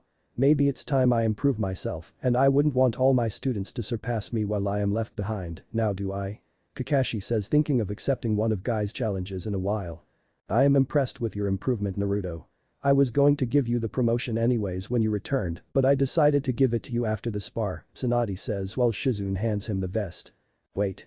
He is just a genius, shouldn't he be promoted first, and doesn't one have to give an exam for promotion? Kiba asks with jealousy visible on his face. As a matter of fact, he got promoted 3 years ago before he left for the training trip. He has been longer than you and secondly is promoted in 2 ways, either by taking an exam or by direct promotion from the Hokage, Tsunade informs him, and by default everyone. But what did he do to get a direct promotion by you? He just beat Kakashi-sen in Spar, that is it, Kiba says. See what I am talking about Sensei, ninjas like him take you very lightly thinking that the history books exaggerate your skills. He thinks beating you in a spar is not good enough to see my skills and promote me, Naruto voices. As I was saying before, Naruto got promoted 3 years ago, and during the last 3 months of his trip, Naruto has been doing various solo missions and killing numerous A-ranked missing ninjas from the bingo book, states Tsunade, while Naruto picks up the vest from Shizune and seals it away. His entry in the bingo book is downright bad from the actual skills he possesses, Jiraiya says, catching everyone's interest. He has an entry in the bingo book. What is it that you cannot do Naruto? Neji asks Naruto. Waving his hands in a carefree manner, Naruto says, it's nothing serious. All my skills are based on my performance in the exams. Although it does help if people underestimate me from the beginning, wouldn't you agree with Neji? Naruto asks cheekily, smiling at him. You learned how to use a sword, Naruto. That is good, I would love to spar sometimes seeing as you are the only one who knows how to use a sword amongst us, Tenten days, happy that she would have someone else than a training dummy to practice it. Lifting his Haori a bit to eye his katana, he focuses his attention on her. Yeah, it's my mother's katana and I had to learn it. So I told Iro Sennin that I was bringing it with me. There is something written on the handle of the sword Naruto, what is it? Kurenai asks. That is a seal that I made especially for the sword, Naruto states. You know sealing Naruto-san, but why did you not show any of it in the spar right now, voices Shino, making everyone know that he is also present there. When you have a sealing master like Jiraiya with whom you can test your skills in it, one doesn't need to show everything he has, now does he? Naruto says. Then Jiraiya-sama please tell us what level Naruto is in according to you. Asuma asks. The damn brat's a seal master like me, no, scratch that, he is better than me and, Jiraiya informs to the shock of everyone. Tsunade decides to tell him, don't joke around Jiraiya, I know you taught him, but stop exaggerating. He may have become a seal master, but better than you? I am not joking Tsunade. I may have studied and perfected all the seals that the Uzumaki clan made, but they did not stop at 100 seals did they? They continued creating more seals. The moment Naruto learned every seal from the scrolls he was on my level, but the moment he started creating his own seals, he surpassed me. And they are not just any ordinary seals, and then turned to Kakashi. Tell me, Kakashi, did you feel something different in the spar? Yeah. In the ninjutsu spar when he was making, I could not see him mold any chakra with my Sharingan. I would have been able to predict when his attacks would come, and that gives me an important advantage against many shinobis, but it was not the case against him. Jiraiya nods and then looks at Neji. Activate your Byakugan kid and tell me what you see. Deciding not to question him, he does so and is shocked to see. Nothing, I don't see anything. How is this possible? No chakra are his points. Hinata hearing that activates her Byakugan to see Naruto and confirms Neji's answer. Naruto sighs and decides to answer his confusion. I created a seal which suppressed my chakra, making it easy to do stealth missions, but I realized that like the Sharingan and Byakugan would be able to still see my chakra and then decided to create a seal which hides my entire chakra network from them. It is like a wall between the eyes and me which cannot be penetrated. Ah, smart. Very smart Naruto. With this seal, a Sharingan user also won't be able to copy your Kakashi states. That was the idea behind the seal. I know that I will fight Sasuke in the future, and if he is not able to see me weave chakra, he will not know the correct amount of chakra needed for the jutsu. Although, it shouldn't matter because for that I also brought the hand signs needed for me to a max of 3 signs. See, that is a seal he made himself along with many others, some of which even I had a problem understanding, Jiraiya states. Hinata is pretty upset that she would not be able to use her Byakugan to stalk follow her Naruto-kun. The only advantage she had over other fangirls Sasuke had was that she was able to find him in a matter of minutes. Now she was just an ordinary fangirl because of the stupid seal. You shouldn't have made that seal, Naruto-kun, she says, imagining that she is thinking about saying that. Looking at the rest, she realizes that she had said it out loud if their stare meant anything. And pray tell Hinata, why shouldn't have I made the seal? Naruto asks her. Already a bit red from the embarrassment of thinking out loud, she goes fully red-faced now by his question. What was she supposed to say, the truth? Absolutely not, how could she tell him that she likes him? She will wait for the moment when he is on the doors of death and then suddenly find the courage to tell him, because if she did it earlier, she didn't know what would happen. Byth that I meant that if my CL clan heard of such a seal, then they would try to go Aga against you and do something, stammers Hinata while poking her fingers.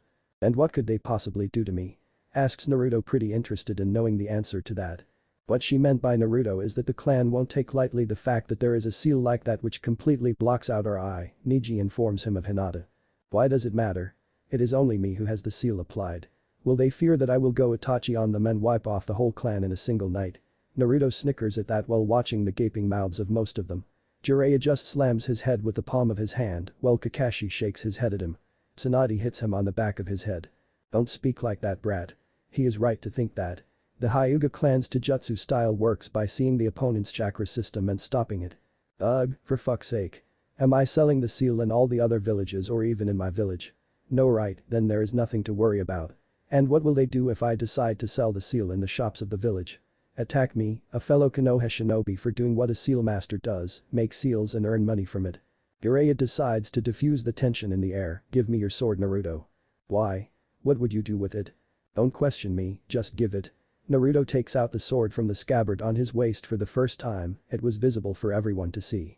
The handle is made of wood and painted in white with golden diamond marks on it at equal intervals. A golden circular guard with a red collar blade separated the handle from the blade. The blade was grey in color with black on the sides of it. Holding the guard and showing the handle to everyone, Kurenai asked earlier what was written on it. This is also a seal, and Naruto will show you what it does. With that, he throws the sword for it to implant in the ground upright. Naruto just looks at Jiraiya, giving him a WTF was that expression, and why have you done that? Now go on and bring it back. Come on, brat, don't be a spoilsport and do it. Looking at them, captivated and watching for something to happen in fascination, Jiraiya whispers to Naruto while leaning towards him. Naruto looks around to see most of them watching either him or the sword. Shaking his head, he turns towards the sword and stretches his right hand towards it. Sensing the reverse Horatian seal on it, he focuses on it and summons the sword in his hand in a yellow flash. Swinging his sword a bit, he lifts his Haori and sheaths his sword. Turning around, he sees everyone stunned and watching him for an explanation. Sighing, he says. I invented a seal that would summon the sword in my hands. So if I left it in my house or someone stole it, or if I drop it in a fight, I can summon it in my hands and surprise someone with that. That is impressive. No one would expect you to suddenly have a sword that you just lost in a fight. You also know how to effectively use a sword and channel your chakra into it. Genius, Asuma comments, genuinely impressed by him. And to think that I asked what you saw in Naruto, too-san. It's like only you saw the potential in him. You always had a good eye for spotting talent, Asuma thinks, remembering the time Hiruzen was impressed by Naruto learning a forbidden ninjutsu from the Forbidden Scroll. Hey Naruto, how did you get behind Kakashi-san like that? You just teleported or something, was it a shunshin? Naruto hears Ino ask while seeing everyone pretty interested to hear his answer. Nah, who uses the shunshin when you can use a better to teleport, states Naruto while revealing a three-pronged kunai from the seal on his wrist, but because it is covered by his Haori, it looked magic to them, except to some who knew a bit about sealing. Tsunade, Shizune, Asuma, Kurenai, and Guy watch the kunai in shock, while the rest are a bit confused by what Naruto means by that. Sakura watches the older generation shocked by the kunai. The only people giving different reactions are Jiraiya, who is smiling proudly, and Kakashi, who seems lost in his thoughts. You don't seem surprised by this, sensei, can you tell us what this is? Asks Sakura. Coming out of his dream world, Kakashi sees the Konoha 11 except Naruto, expecting an answer from him. Sighing, he says, it's the kunai which the 4th Hokage used to perform his famous Horatian jutsu, with which he alone destroyed 1,000 Iwa shinobis and single-handedly won Konoha the 3rd Ninja War. The shock was written on all of their faces, except for Shino whose face was covered by a hood and sunglasses. But it wasn't on the fact that the fourth Hokage won them the war alone, everyone knew it, but on the fact that. What? How does Naruto know the jutsu? He can't do it, shouts Kiba. You are right, everyone hears Naruto say, how would I, a clanless orphan according to you Kiba, know this well, it turns out, I am not without a clan, Kiba-chan, Naruto says, and then shows them the picture of his parents, opening up his pendant. I am Uzumaki Namikaze Naruto, son of Namikaze Minato the fourth Hokage and Uzumaki Kushina the heiress of Uzushio. He wanted to laugh so badly seeing their faces and jaws hit the ground, but he controlled it. You laughed at the fact that I had no parents, that I belonged to no clan. Both Kiba and Sasuke continued to call me that even after growing up, but I learned something interesting Kiba, you want to know? Asks Naruto looking at him while Kiba for once decided to just listen to him. The Uzumaki clan were close relatives to the Senju clan, they considered each other like cousins, but the relationship only got better when Mito Uzumaki married the first Hokage, Hashirama Senju. So you see I am distantly related to all the Hokages of the village. Bach-an here is the granddaughter of Mito Uzumaki and Hashirama Senju, so I am related to Hashirama and Tobirama Senju, the first and second Hokage. I saw the Sandaime Hokage as a grandfather, and he also considered me as a grandson in all but blood and treated me like it. And I am the son of the fourth Hokage, the hero of the village who saved Konoha from the Kyuubi.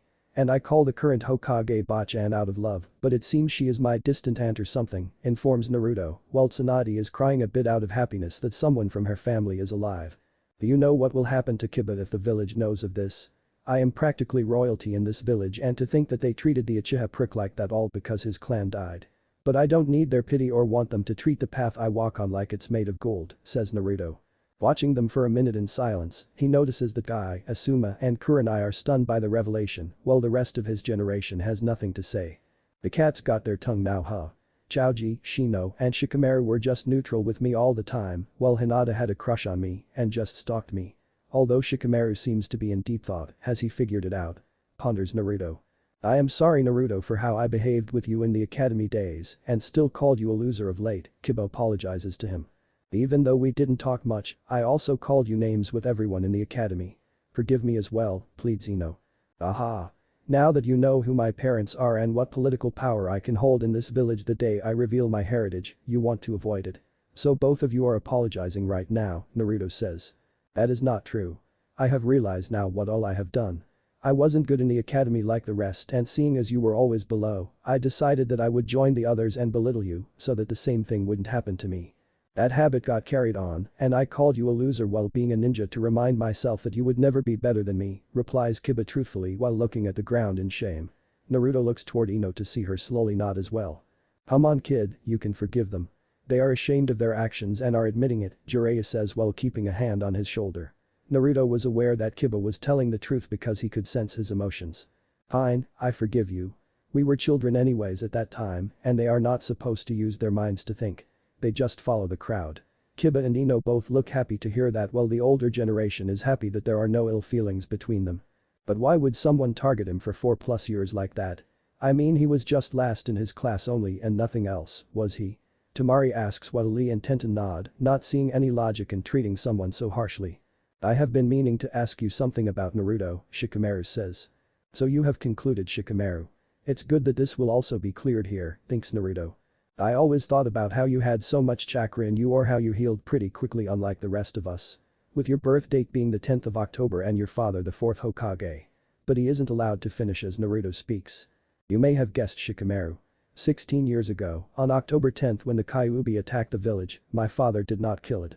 It is not possible for a beast made of chakra to die, so he sealed it. In you. He sealed the 9 tails in his son to protect the village, informing Shikamaru, while the rest of them are shocked by the revelation. Naruto looks up to the sky while speaking, yes, in me. He couldn't ask for anyone else's child if he could not do it to his son. As a Hokage of the village, he sacrificed himself and sealed the Kyuubi into me. At that Naruto turns towards the rest and asks. And what did I get in return for housing the Kyuubi, being its jailer, and saving this village from the Kyuubi every goddamn second, hour, day, month, and year of my life? Nothing but hate. Hate from the villagers, from most of the shinobis and academy teachers. They declared me as the Kyuubi in human form and I got scorned and yelled at for no reason. The academy teachers sabotaged my teachings because who would want a demon brat to gain knowledge? They taught me everything wrong and kicked me out of the class for no reason. Sandame Jai-chan thought that the children my age would treat me like a kid, how wrong he was. The kids in my class just followed the teachers and picked on me. My life was hell every day, not allowed to enter stores or get food. Even if I got something, it was overpriced 3 or 4 times, and what do you expect for a 6 or 7-year-old to buy his food and go shopping? No, that's what parents are there for, or the orphanage to take care of little children, but you know what's funny? I got kicked out of the orphanage when I was 5 because the matron also hated me for something I had no control over. I lived on the streets for 2 weeks and scrapped for food in the bins near restaurants. Do you realize how crazy it is for a 5-year-old to live on the streets and find a roof under boxes in alleyways? I did not ask for any of this, heck I was only in the world for a few hours and the Kyuubi got sealed in me. I had absolutely no say over it, says Naruto closing his eyes as a tear drops on his cheek remembering his past, while most of the females were openly crying hearing all this and the males were looking everywhere but him. What were they supposed to do in this situation? Even Guy and Lee were standing silently near him. Now that you think of it, if I decided like Sasuke to only follow the path of revenge, I would have also turned out like him. Becoming a traitor or a missing ninja. Funny how my parents died to protect this village while their son sought to destroy it. Naruto speaks and senses Asuma, Kurenai, and Guy tensing a bit at that. But if it wasn't for Sandame Jiji and the father-daughter duo at Ichiraku's who decided to be the only ray of light in the darkness, I don't know where I would have been today. They accepted me as Naruto and not the beast. With that came Iruka-sensei, who was the first to declare from the academy that he believed in my naive dream of becoming Hokage. After that, I met Konohamaru and his 2 friends, who only saw me as their boss and big brother, unlike the rest of the pathetic villagers. Now how could I release them with all of them in the village, especially 3 little kids like them? Then I met Kakashi-sensei who was better than the rest and Iro-senin who taught me something properly all my life. Lastly, I connected with Bachan and Shizune-chan. You have no idea of what life I have had to live. Consider yourself very lucky that you have had your parents take care of you, says Naruto smiling in between while thinking about all of the ones he cares for. And there he goes and declares who he cares for in the village. Sometimes I wonder if something happens to the ones he cares for, will he stay in the village and protect it? I wouldn't blame him if he goes to desert the village, Jiraiya thinks. But then how could you stay so happy all of the time in the academy, Naruto? If anything you should have been greedy or something like Sasuke, Choji asks. That was nothing, just an act. I was a child back then, naive to the last bone. I did not understand why everyone hated me back then, so I decided to grab everyone's attention. I started doing pranks and being loud in class to draw attention. It got me the attention, just negative of what I wanted. I was termed as a loser, loud and annoying kid, but that was fine for me, anything other than the hate-filled eyes worked for me. It was all just a mask I wore all the time. I am from another village, and most of the villages think that Konoha is a great village because of its victories in war and shinobis like the Hokages, Sanins, and many others, but who knew that behind all of that the villagers are so blinded by hate. Respectfully Hokage-sama, you all may be great people, but most of the villagers are fucking stupid, Tamari says. They kick out a child no older than 5 and force him out of all the shops, it's just. I don't know what to think about all of this. You have changed my view of Konoha upside down in half an hour, Naruto. I will have to talk to my father for a bit regarding this, Shikamaru replies and decides to go on his way home. Seeing him walk away and have nothing to talk about but think about everything they learned today, everyone started leaving after that. Walking up to Kurenai he asks her, Kurenai-san, is it true that you were on my mother's genin team? Yes, I was on her team with 2 other classmates. Could you tell me about what she was like? I heard about my father from Iro-senin during my training, inquires Naruto. I would gladly tell you, Naruto, you deserve to know about her after how the village has treated you. Thank you, Kurenai-san. I will meet you in an hour or so. You can just call me Kurenai now, Naruto, we are equal in rank now. And meet me at my house then, Kurenai informs him. Naruto just nods to her and decides to go home and take a warm bath. 30 minutes later, changing into a different set of clothes, he decides to cook himself something to eat. Getting up he opens the fridge in his kitchen and takes out raw meat and cooks it in oil using salt, pepper, and butter. Inhaling the smell of it he puts it on a plate and pours himself a glass of juice. Washing the dishes, he checks the time to see that he has 10 before going to Kurenai's house. He leaves his sword hanging on the wall. No need to bring my sword to someone's house, looking ready to fight her. Also, people will find me weird if I constantly roam with it. I could just summon it if need be. Stepping out of his house he starts walking. After 5 minutes of randomly walking and spotting children playing in the parks, he turns and walks towards Kurenai's house. The desert's near Suna. 2 people wearing black cloaks with red clouds on them could be seen walking towards Suna. Their heads were covered with straw hats that hide their face, and the only way to tell them apart was from their height. The one on the left was tall, and while the one beside him was hunched over. "So, we have to get this guy and then go after the spy you have working for Orochimaru?" The taller of the two asks. "Yes, those are our orders. But we don't even know if that man has turned against us and told Orochimaru everything. That can't be helped, even though I don't know what happens after the jutsu is cast. More importantly, will just the bag be enough? We will be fighting here. All my jutsu are works of art. After all, true art is an explosion." At Kurenai's house. Kurenai was sitting on her couch, reading a magazine when she heard a knock on her door. Putting down the magazine, she gets up and opens the door to see Naruto standing there with a smile. She feels heat rise up her cheeks as she checks his outfit. Oh god, he had to go and wear a blue t-shirt with a vest above it. If his face didn't remind me of my crush since my academy days, then now his clothing surely does, Kurenai thinks, blushing madly remembering the fourth Hokage. Naruto raises an eyebrow on seeing her face and wonders if she has a crush on him like her student, but quickly decides against it and clears his thoughts. "Are you alright, Kurenai-san? You look a bit red," he asks. "I am fine, nothing wrong. Please come in," Kurenai says, quickly trying to hide her embarrassment, and steps aside for him to walk in. Walking in, he looks around to see a trio of couches near the wall with a stand for magazines nearby it and a kitchen on the left of the sofas. "Please sit with Naruto, I will make some coffee for you." Naruto looks at her and nods. Sitting down on the couch, he picks up a random magazine to read for a bit. Hearing a clattering sound, he turns to see a spoon hit the floor. He spots Kurenai bend a bit, her butt's towards him to see. Watching it for a second, he quickly averts his gaze from them. "What am I doing? I shouldn't have stared at it. Thank heavens she didn't catch me looking." Although her black hair with Uchiha-like red eyes makes her beautiful. With that figure of hers, no wonder she is one of the most desirable women in the village, Naruto thinks, and looks back to see Kurenai coming towards him with a tray. Keeping the tray on the table, she picks up the container and pours coffee into different glasses for both of them. She then asks him, "What's with the change in clothes, Naruto? Not that I don't like it." "So you like seeing me in this, huh?" Naruto questions her and smiles, seeing her blush. "Just kidding, Kurenai-san. I told you to just call me Kurenai. You are now and also my sensei's son. I don't want to be a stranger to you. I would love it if you called me Kurenai-chan or something. As I was saying, Kurenai, I saw my father's picture in this outfit once and decided to wear it for a day or so that people would at least know my rank. Also, Bachan decided to tell the entire village about my heritage tomorrow," Naruto informs her. "You resemble your father a lot in it. It's good you dyed your hair red a bit to honor your mother. She was a fine kunoichi of the village, probably one of the best in her generation." Naruto decides to stay quiet and hear everything she says. She was friends with Mikoto Uchiha, Sasuke's mother. She loved her children as well, especially Itachi, who she found cute and tried to bring more out of him, says Kurenai. "Wait, what? She was friends with Sasuke's mother and found Itachi cute," confused about how someone could find him cute, then remembers that Itachi was just a kid then. She was with her on her genin team and their friendship only grew over the years. As for Itachi, he found her a relief whenever he visited her with Mikoto. Itachi was always pressured by his father into studies, so he always went with Mikoto whenever she went to meet Kushina. "Our mothers were also friends, huh, Sasuke?" By hearing Kurenai, it seems like they were very close to each other, and to think we were also the best of friends once. Although she seems to be Itachi's aunt or something, thinks Naruto. She was always excited about the tiniest of things. Think of her joy when she found out she was pregnant with you. She told us about it during a team meeting, and Kurenai informed him. She was happy even before seeing me born. Just the news of having a child brought joy to her. Toussaint would also have been happy. And she never discouraged anyone from doing something. When I told her that I wanted to excel in, she always supported me and helped me in any way possible.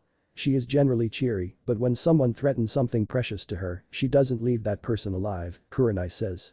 I thought that this village did not deserve me, but only a few people were important in it. I did not know what I would do if something happened to all of them, but maybe I will protect this village like Toussaint and Kachan would have wanted me to, Naruto says while Kurenai smiles at that.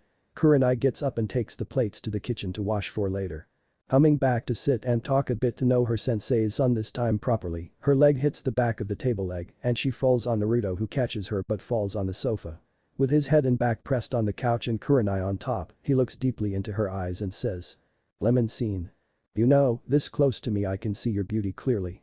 Black hair with red eyes that someone can mistake for the Sharingan, you are very pretty, while removing a strand of her hair with his finger and placing it behind her ear. Kurenai was already having trouble not seeing Naruto as Minato, but then he goes on to talk like him about protecting the village, even after their blatant hatred towards him. Now on top of him with their faces inches apart, she stares into his beautiful blue eyes and hears him compliment her like that draws the last of her inner strength. Closing her eyes, she moves her head down a bit and captures his lips with hers. For a second Naruto seems completely lost, but then kisses her back while placing his hands on her waist, bringing her close. Enjoying her lips on his, he cups her cheek and rubs it a bit with his thumb. Roaming his other hand over her back a bit, he decides to be bold and places it on her ass and gives it a squeeze and hears Kurenai moan in his mouth. Bringing the kiss to an end after a bit to get some air, Kurenai opens her eyes only to see Naruto beneath her, and realizing what she had done, she opens her mouth and stammers something, ignoring the fact that Naruto still held her by the waist. Naruto was quite amused at her attempt to justify her actions, places a finger on her lips and says, "Relax and breathe a bit and then say whatever you want to. Like this, you are making no sense." Hearing him she takes a deep breath. "I am really sorry for that, Naruto. I just said the fourth in you for a bit and lost myself and kissed you," Kurenai tells him. "Ah, so that's why you blushed earlier when you saw me like this, you like to sand." Kurenai blushes on hearing that and wishes to die. Well, I can't blame you now can I? He surely had a group of fangirls behind him. Kurenai sighs on hearing that and says, "Well now that you know, I have had a crush on him since I first saw him. With your mother as my sensei, she invited me over to her house a lot of the times when I saw him. I apologize again to Naruto, I don't know what got me." "No need to apologize, love," Naruto says while patting her cheek a couple of times, "I also enjoyed it. Who knew my first kiss would be with someone as pretty as you?" Lifting a blushing Kurenai with her shoulders a bit, he places a quick peck on her lips. "Thank you Kurenai-chan for telling me about my mother and for the kiss, I shall remember the flavor of your mouth forever." Kurenai is lost in her own world after the short peck from him to even hear what he is saying. Leaving a still Kurenai, Naruto moves near the door to leave when Kurenai suddenly grabs his hand. Turning around he sees Kurenai speak, "I was wondering Naruto, you know if we could.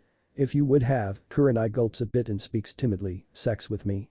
"I am sorry, what did you say?" Naruto asks not to hear her. "I asked if you would have sex with me."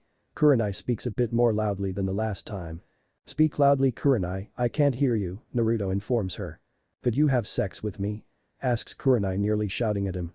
Naruto quickly covers her mouth and lightly pushes her against a wall, pressing his body on her. "Sheesh, and I thought I heard you wrong the first time. I wouldn't mind having sex with you, but why would you do it?" And removes his hand from her mouth. Kurenai is blushing a bit from the close contact between their bodies. "Like you, it was my first kiss as well and I liked it. I am still a virgin and if someone would make it a pleasure, it would be you seeing as you are Jiraiya-sama's student," Kurenai states. "That is fine and all but why me? Why no one else in Konoha?" Naruto asks her and sees her roll her eyes a bit. "Everyone just sees and lusts on my body and I haven't found any male I love. If you are anything like your parents, you will not harm me or see me like the rest of the population," Kurenai states. Naruto mentally confirms the fact about most of the males of Konoha eyeing her. "But we are not in a relationship you know so you just want to have casual sex with me. I am telling you beforehand that right now I don't want a girlfriend. I know that we are not in a relationship, you are too young for me anyway, if only you were a bit older. I am known as the Ice Queen of Konoha because I reject all the proposals of men.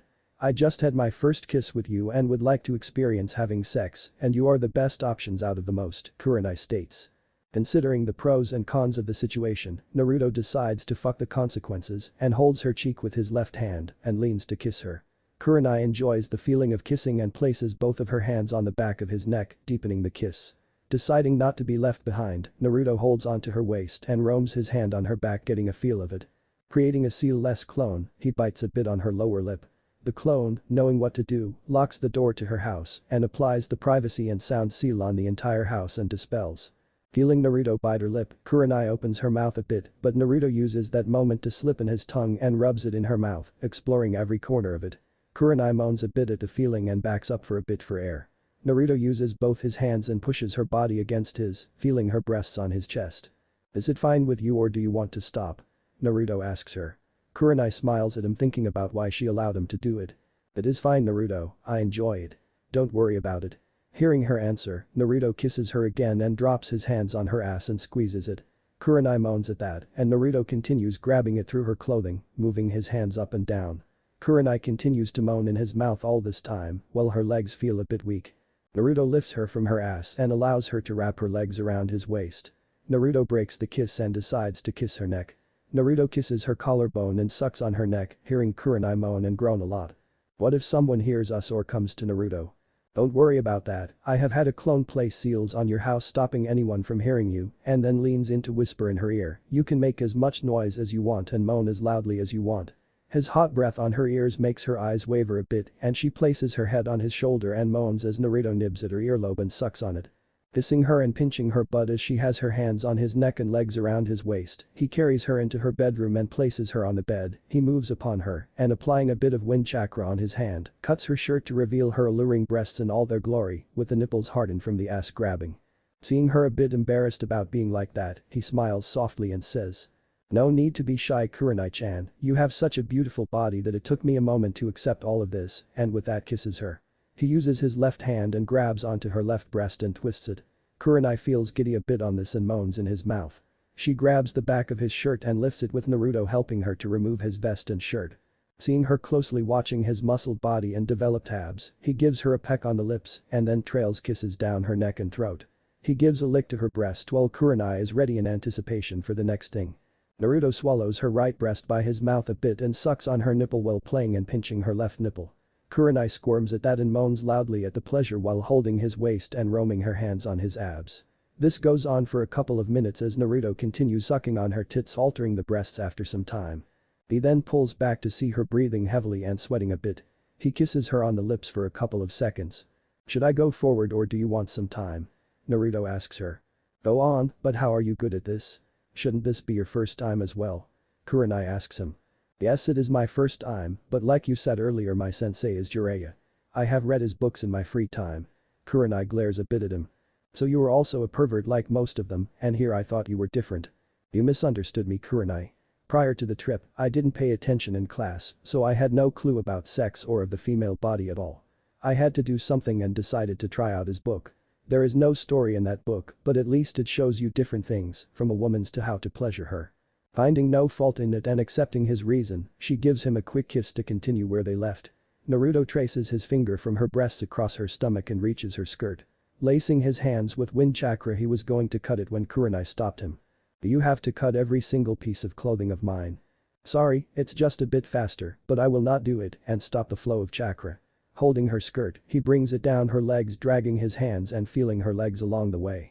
He sees her wearing no panties and sees her light pink nether lips in all their glory. Why should I be the only one naked here? Kurenai asks him, trying to make him avoid his gaze.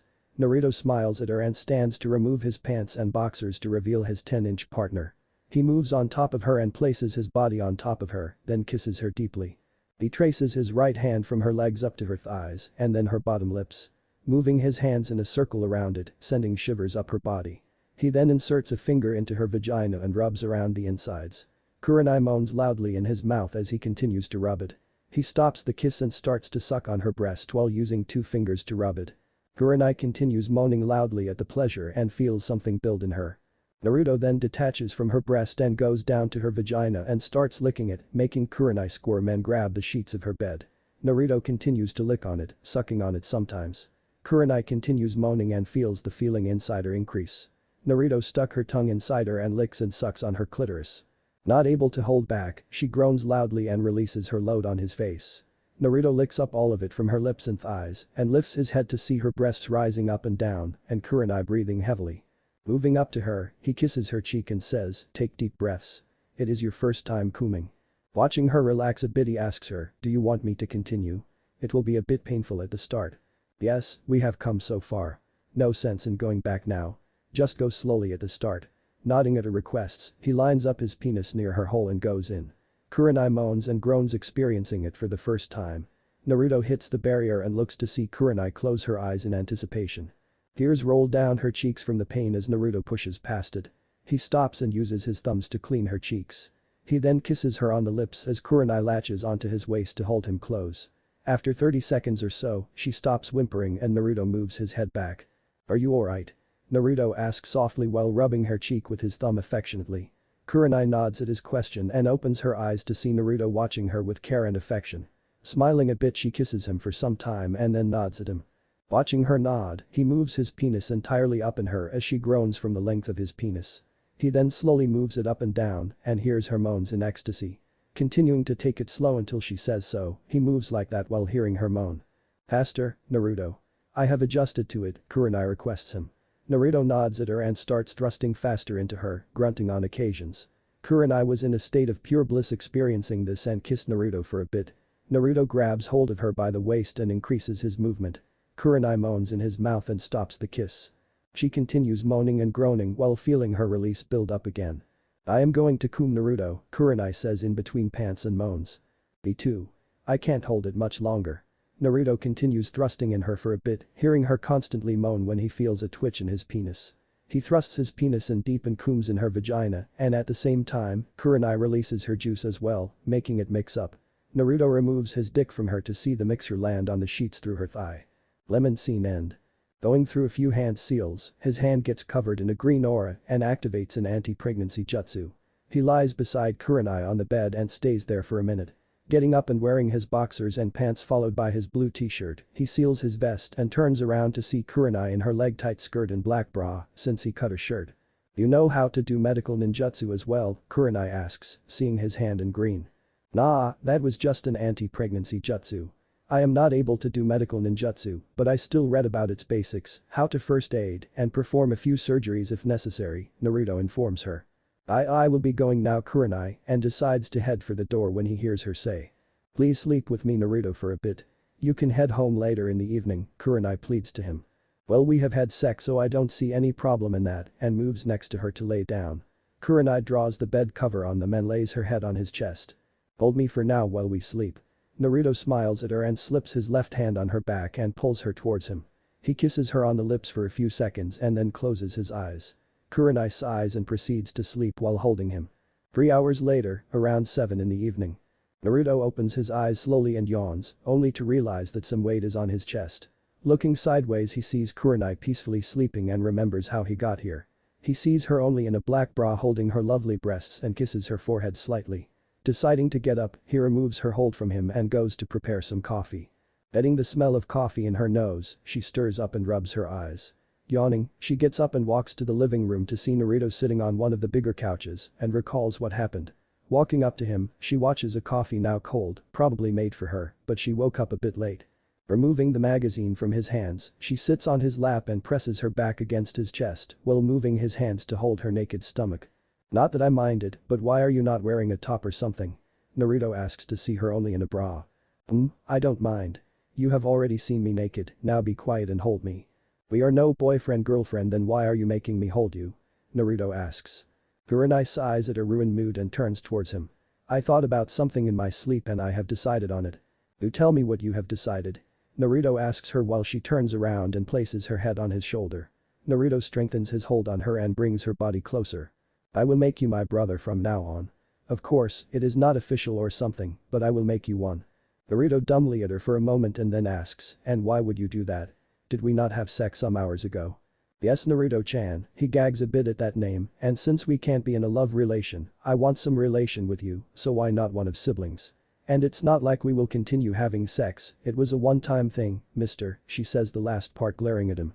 Of course ma'am, I didn't even think of having sex again, Naruto informs her and sighs silently when she looks away. Brilliant. From now on you will call me Kurenai ni-chan and hug and kiss my cheek in public whenever and wherever you see me, she informs him. What the fuck? Why would I do that and that too in public?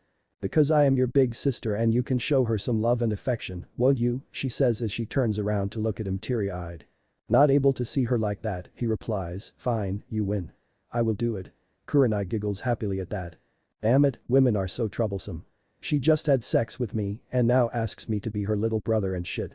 Upon that she makes the demand of hugging and kissing her, you can never tell what is going inside a woman's mind, Naruto thinks. And lastly, you have to keep your sister happy, which means accepting whatever she says and holding her like this whenever she asks and comforting her. Naruto sighs at this and wonders how he got into the whole predicament. I should have just said no to her when she asked me to have sex. To the outside world she is so serious and cold to men, but who knew she could make demands like this? Although she lost both her parents around my age and has been living alone since. Maybe she wants to connect with me because of Kachan, Naruto muses. I can't say no to these demands now, can I? He asks her only to get a shake of the head in return. Fine then Kurenai ni-chan, I will do as you say to keep you happy. Kurenai quickly turns around and hugs him tightly while Naruto holds her and hears her sniff a bit. She is crying. She is very vulnerable on the inside as she wants someone with her generally, and someone could easily take advantage of her if he comes to look at her like this. I just accepted it to make you happy, but I think that I might have to take the role seriously, Amy-chan, Naruto thinks and smiles to himself at the thought while stroking her back and hair softly. She holds onto him a bit, enjoying the feeling of care. She then removes herself from the hug. Now. I don't want to cry so much, do I, Nii-chan? Naruto asks her instantly, lifting her mood on hearing that. I wanted to tell you something, Naruto, Kurenai says while keeping her hands on top of his. Hearing Naruto hum in response, she tells him. Do you know that Hinata has liked you since she was a child? Well, I didn't know it always, but I noticed it while reading some romance novels and realized that she has feelings for me, Naruto informs her. Kurenai waits for him to say something, but after 10 to 15 seconds of silence, she turns her head to look at him. That's it, you have nothing else to say to that? Naruto raises his eyebrow a bit in confusion at that and speaks. What exactly am I to say to that? She likes me but I do not like her. Is it necessary for me to like her if she has feelings for me? If that is true, then why did Sakura not love me when I had a crush on her, Naruto asks her. Having no reply to his question, she remains silent for a few seconds. She will be really heartbroken, Naruto, she has seen you as her strength since she was little. Why is that? What did I do? Well, she told me that she was getting bullied once and you saved her when you took on 3 boys and got beaten. Anyone with the right mind would protect someone who is getting bullied. I was just there at that time and she just sees me as a source of strength and likes to think that if I am near her, she will be able to be strong. Don't say it like that. She genuinely likes you and probably loves you. And? What I feel in this matter doesn't matter. I know you are her sensei, but is it my job to like her and keep her satisfied? Am I her pet? Do I have no right to choose who I love? Naruto asks her and watches as she tries to comprehend everything. Then what will you do? I cannot tell her that you don't like her. Who says anything about telling her? If she really loves me then she wouldn't be shy and weird and talk to me. Maybe I would have ended up liking her, but she was never there for me, just stalked and followed me like a creep with that Byakugan of hers. If and when she tells me about her feelings, I will tell her all of this that I told you, otherwise she can watch me as much as she wants and be stuck having a crush on me for the rest of her life. Kurenai feels a bit upset about that, but understands things from his view as well. Seeing her a bit sad, he sighs and says. Rest up for the night, we have had a wild day today, he jokes trying to distract her from the topic. Carry me to my room, Kurenai asks him and smiles seeing him sigh a bit and pick her up by the knees and waist. Placing her on the bed, he covers her and decides that it's finally time to leave, but is stopped by her hand. You are forgetting something about Naruto-chan, and tapping her cheeks a bit. He goes down to her level and kisses both her cheek, watching her smile peacefully. Oh, and don't mention any of this that happened today to anyone, I have an image to maintain for the villagers, she asks him sweetly. Nodding at that, he leaves her room and opens the door to her house.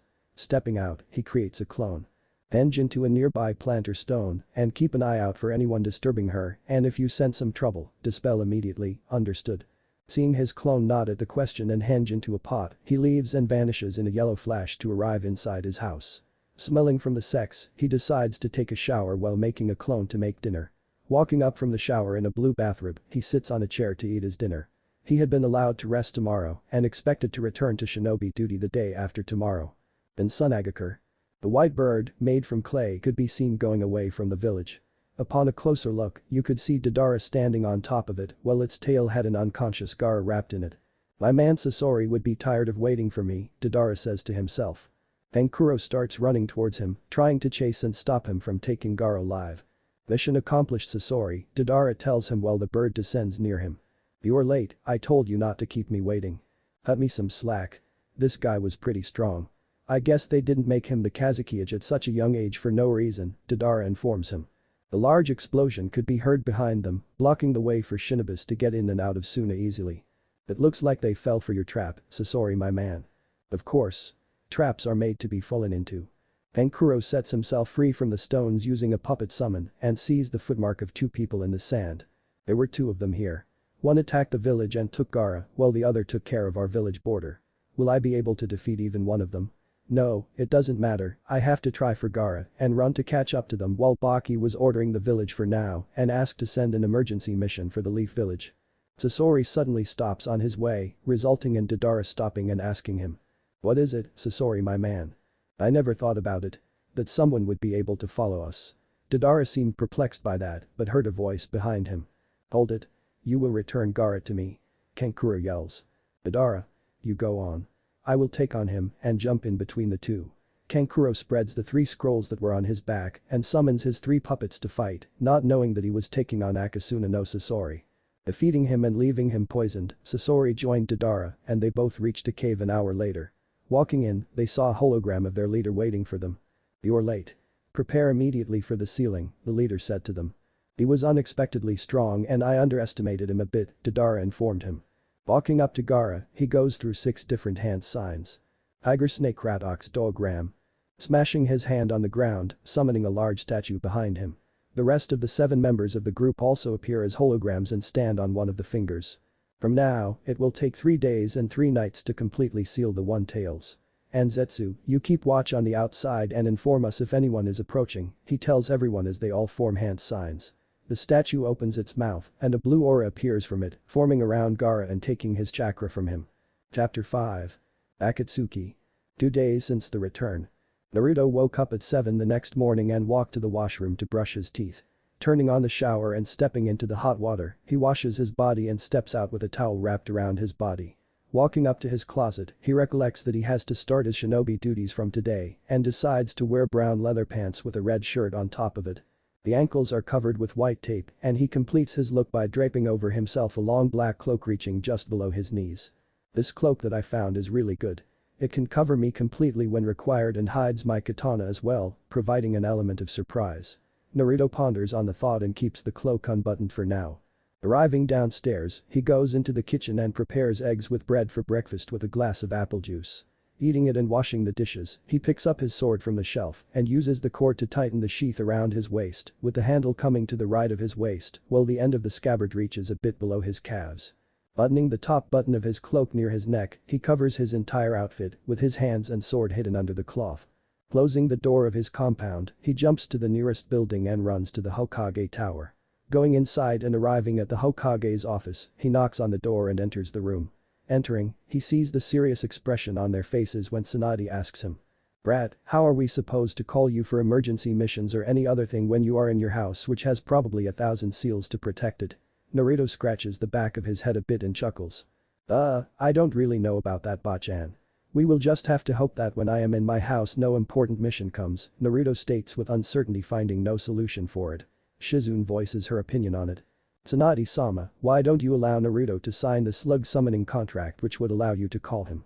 That could be done, but I have already signed the toad summoning contract, so wouldn't that create a problem, Naruto says.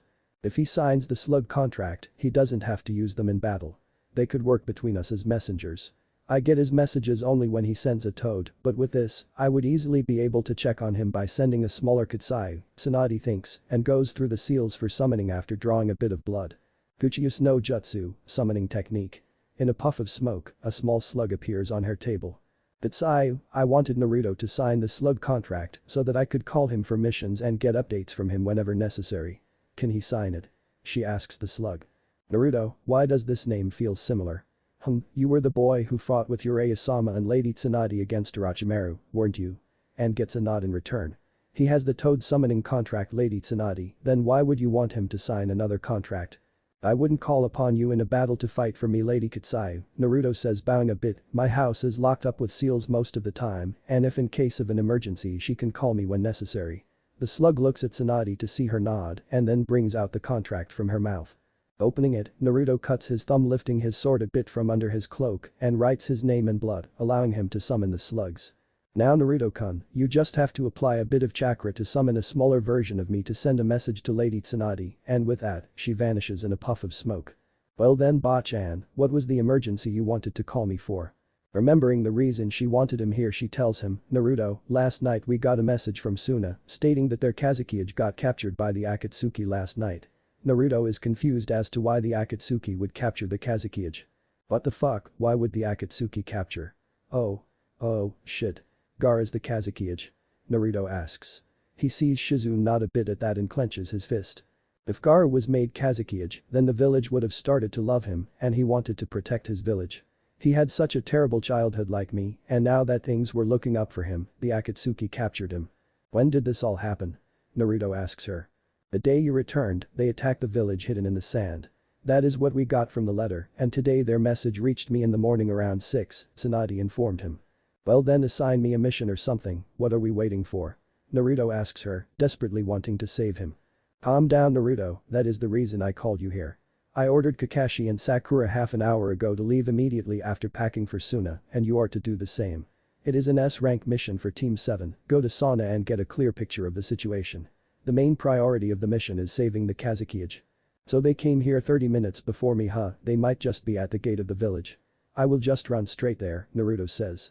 Wait Naruto-kun, don't you want to pack and get your things for the mission? Shizune asks him. Don't worry about that Ni-chan, and bring forth his hand to show them a seal on his wrist. This is a complex storage seal that I have on both of my wrists. The one on the right contains 30 of my Hiraishin, while the left one contains 100 in them. Wait, you don't use standard and shurikens? Tsunade asks him.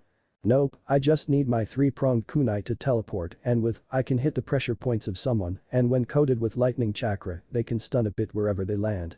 Also, he lifts his cloak a bit with his right hand. I have my katana with me so don't worry about me, I will be fine. He was about to run when Tsunade tells him. You know that I will tell the village about your heritage today right? Ah yes, I completely forgot about that. It would have been so fun watching them deny it at first and then drown in their self-pity. Although now I will have to constantly hear them call me Naruto-sama shit all the time. Well, that's good that you are going on a mission today and will probably return in 3 to 4 days, Tsunade says and then looks at him with a bit of worry. I know you have grown strong Naruto, both physically and mentally, but this is the Akatsuki we are talking about, so please take care of yourself. Naruto smiles and gives a mock salute to her. Watching him leave, Tsunade turns toward her assistant. Shizune, call in Team Guy. I will be sending them as a backup for Team 7. Hi, Tsunade-sama. West gate of Konoha. Arriving at the gate, he sees Kakashi and Sakura already there and ready to leave. Quickly approaching them from behind, he shouts. Boo. Resulted in Sakura jumping in fear while Kakashi was just standing there reading his book and giving a wave off his hands. Naruto just smiles on seeing her piss herself. Naruto baka, don't do that. You scared me so much and lifted her hand backward to pummel him to the ground only for Naruto to catch her fist. Don't. Never try this again Sakura, I would have eaten your punch before but not now. Next time do something foolish and I will retaliate, completely shocking both of them but for different reasons. She has been the Hokage's apprentice for the past 3 years and learned her super strength. That punch was infused with a bit of chakra to send him flying, but he stopped it without any pressure, Kakashi notes and reminds them before things go further. We have a mission to do Naruto, Sakura. So let us focus on that. Naruto, do you know the information regarding the mission? Hi, Kakashi-sensei, we have to reach Suna as quickly as possible. It takes 3 days to reach Suna if we go by civilian speed, however, we can reach there by tomorrow morning if we run at our fastest, so let us go. Kakashi informs them and starts running towards the village hidden in the sand.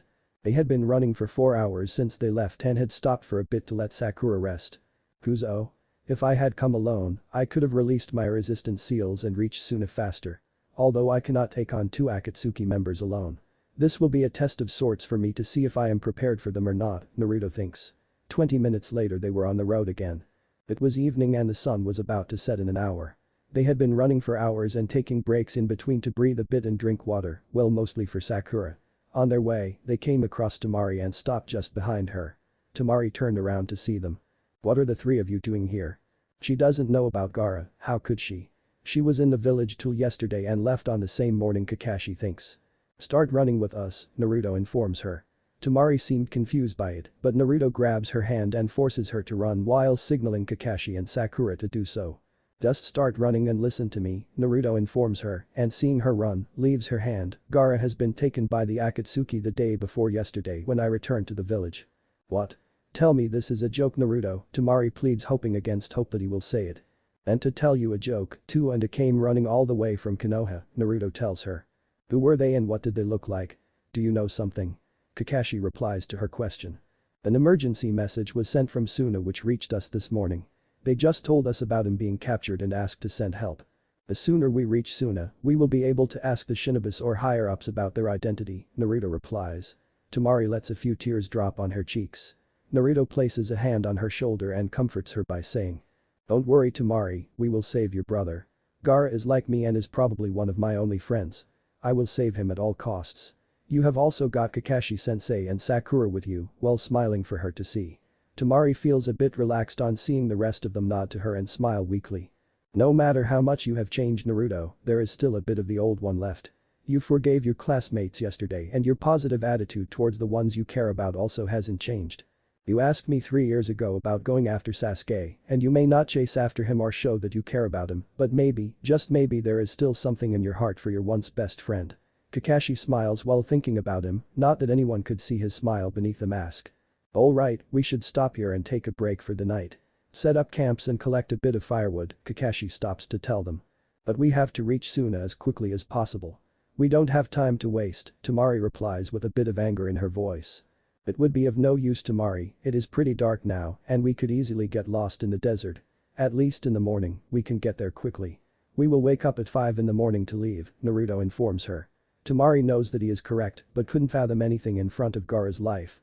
She walks away from them to cry while Naruto turns to see Kakashi setting up camps and Sakura breaking wood for a fire. Looking at them being busy, he decides to console her. He walks toward her to see her silently crying standing against a tree.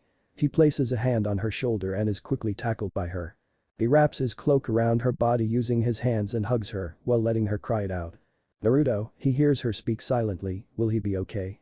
I would be lying to you, Tamari, if I said that he would be fine, Naruto says and feels her body tense a bit against his, but we have to hope for the best and pray that he is still alive.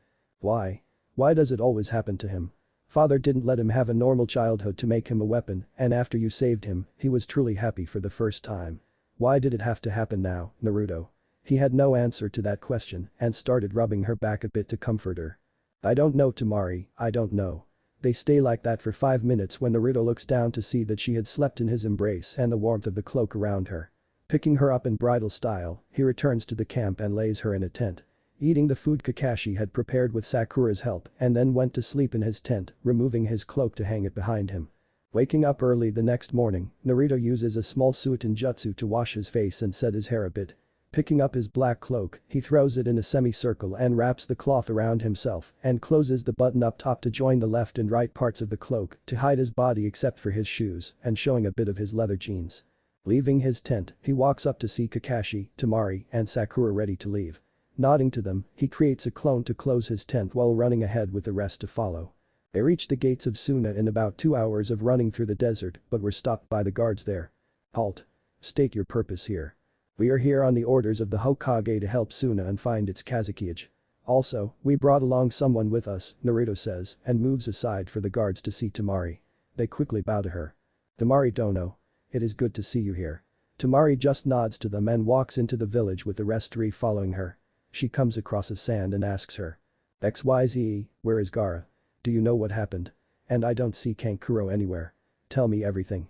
Relax, Tamari, ask her one question at a time. You are overwhelming her, Naruto tells her, now Kunoichi-san, please tell us what you know. She blushes on seeing Naruto and stammers a bit in her reply. Kankuro-san was poisoned and he is in the hospital. You should go there to ask Baki-san about the situation, XYZ says. Giving a quick thank you to her, they make their way towards the hospital. Asking the receptionist about his room, they go onto the second floor and go into his room. Naruto looks around the room to see a few medic ninjas around Kankuro, trying to heal him while he is writhing in pain.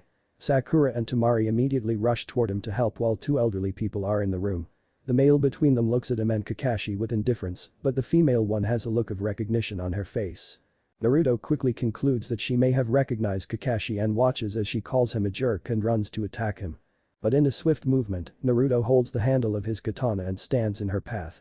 Dodging her punch, he moves behind her and takes out his katana from underneath the cloak and places it on her neck. Make one move on your wrinkly old hag and your head will be separated from its shoulders, Naruto warns her while there is absolute silence in the room, some sweating a bit from the predicament. Now tell me, what are you trying to do by suddenly attacking sensei? I will never forget what he did back then. White Fang of the Leaf, I shall avenge the death of my son by defeating him today, Chiyo tells while trying not to move an inch. She had to take his warning seriously when he could get behind her like that. You stupid idiot, Naruto blatantly calls her that in front of her shinobi who have their mouth agape. Look at him carefully, he resembles the White Fang because he is his son, Kakashi Haddock. With that, he removes his sword from her neck and sheathes it back in the scabbard. Moreover, the White Fang of the Leaf died years ago, the male of the two informs her, while Chiyo takes some time to process the situation. Gotcha, I was only pretending to be senile, Chiyo says while laughing awkwardly. Naruto just shakes his head at that. "Get a checkup done and next time don't do something so stupid, I might not stop," Naruto informs her. "Alright, Naruto, that's enough.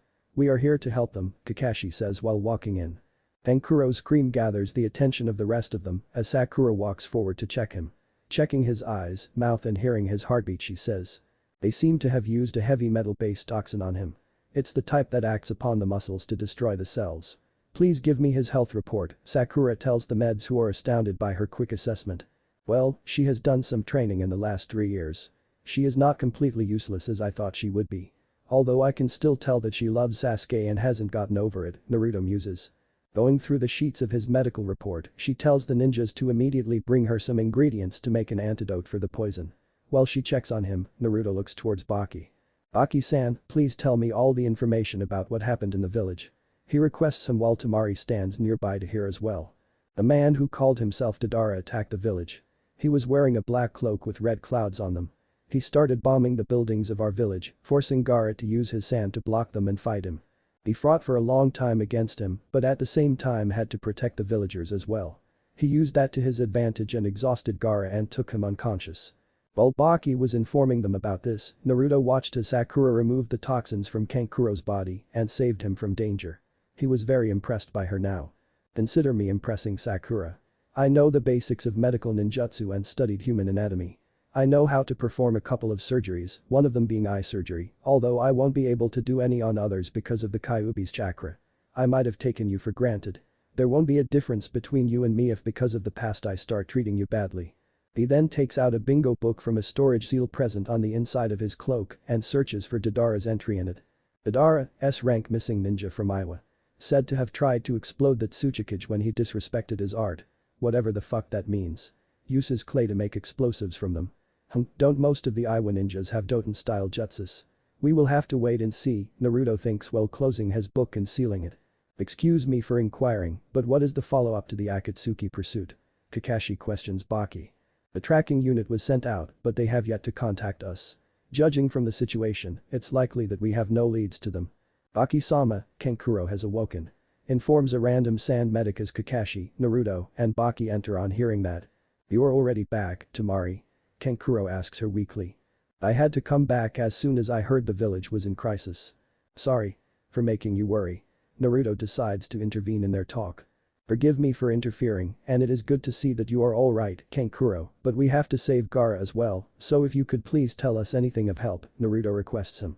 "The enemy force was 2 in number. I fought his partner outside the village, but he beat me easily. I was able to gather a piece of his clothing, all you have to do is follow its smell," Kankuro tells them. "I thought it was weird when only one Akatsuki was spotted in the village. They usually travel in a pair," Naruto says. Kankuro watches him for a few seconds to recognize him. "Uzumaki. Naruto. Is it?" While Naruto just grins and gives him a small wave of his hand. "Fuchius no Jutsu." Kakashi summons a pack of dogs and tells them to track the scent from the cloth while he sends Pakken to inform Guy about the new lead and get them there. "Jioba-sama and Abizo-jai-sama," Kankuro exclaims as he turns to his right. "I want to hear it one more time from your mouth. There is no mistake that one of the 2 enemies was Sasori, is that correct?" She asks him while Kankuro looks down. "What about it, Kankuro?" Ibizo asks him. "Hi. It was Sasori of the Red Sand. He said so himself." Meanwhile, in the laboratory, Sakura was able to make the antidote for the poison with the help of others. It had been around noon when it was prepared and she had given it to Kankuro. In an hour the tracking team had returned, while the Leaf Ninjas took a bit of rest after traveling the whole day yesterday. "Kakashi, I have found their location. They are in a cave somewhere in between Konoha and Sand Village," Pakken informs them as Kakashi shows him a map to mark it. "And what about Guy's team? Did you give them the message?" Kakashi asks him. "Hi, they were closer to the cave as they were traveling from Konoha. They are on the way to the cave." Kakashi nods at the information as he de-summons him. "Alright, let us prepare and go," Kakashi says as Naruto makes a clone and orders it to inform the sand ninjas in Kankuro's room. They arrive at the village gate after 5 minutes to see a few sand shinobis standing there with Baki, Temari, and Chiyo. A team of 4 would have been fine for the mission, don't you think?" Kakashi asks the gathered shinobi. The council has ordered for most of the ninjas to stay in the village and protect it. They think that if word got out of the Kazekage being captured, then we may be prone to attack, Baki informs them. I would request them to send a team or two for backup as quickly as possible, Tamari says, and then holds Naruto's hand. Naruto, please bring my little brother back alive. Don't worry Tamari, I will do my best to save him, he tells her as she leaves his hand. Chio comes forward and says. I will be accompanying you, Leaf Ninjas, on the mission. I don't want to miss the chance of confronting my grandchild. Also, I don't trust the life of my Kage in the hands of Konoha Shinobis, one of who killed my child. Naruto was already frustrated with her coming with them, and now she had to go and say that. Shut the fuck up you silly bitch, your village is only sending an old lady for rescuing their Kage. Suna would owe Konoha big time if we rescue him, but Gaara is my friend, and his safety becomes my concern as well, he says to her, while looking her in the eye, while the rest are stunned as he casually called a village elder like that. He then channels the Kyuubi's chakra a bit, making his eyes go red with slits appearing in them. So for the rest of the trip, you will stay quiet because if you get on my nerves, I will kill you before you see your grandson and blame it on the Akatsuki. No one will question me about that, he warns her, and gets a fearful nod in return. Reverting his eyes back to their normal ocean-less blue, he starts running in the direction of the cave with Kakashi and Sakura following him. Chio stays still for some time, but returns when Tamari taps her shoulder a bit. They will leave you behind Chiyo-sama. Oh and be wary of the Kyuubi, she says while smirking a bit at seeing the elder be put in her place. Chio wipes the sweat from her face and follows behind them. Zetsu had sensed both the teams, and as he was watching Naruto and the group advancing to their location, he merged with the ground to tell the leader about it. I thought I was dreaming or something. I sensed someone near the three of us and was correct when I saw a flicker of sunlight near the tree. So the Akatsuki have a spy in them that can stay translucent and can travel through the ground, but he is good, I wasn't able to pinpoint his position, if not for the reflection Naruto concludes, as soon as he sensed another emotion other than the three with him. In the cave. Leader Sama, there are two teams approaching us quickly. One is from Konoha, and the other is from Suna. Who are they? The one from Konoha has Might Guy in them, while Kakashi Haddock and Kyuubi are present in the team from Suna, Zetsu reports to him. We will have to stop them from disturbing the process. We need another 30 minutes for it to finish, the leader says. Kisame jumps on the opportunity to fight Guy. The Taijutsu freak I will fight him. I have a personal quarrel with him, he mentions. Fine then, Kisame and Itachi, you are to stop them from interfering with the ceiling. Use the impersonation jutsu on the two ninjas Sasori brought with him.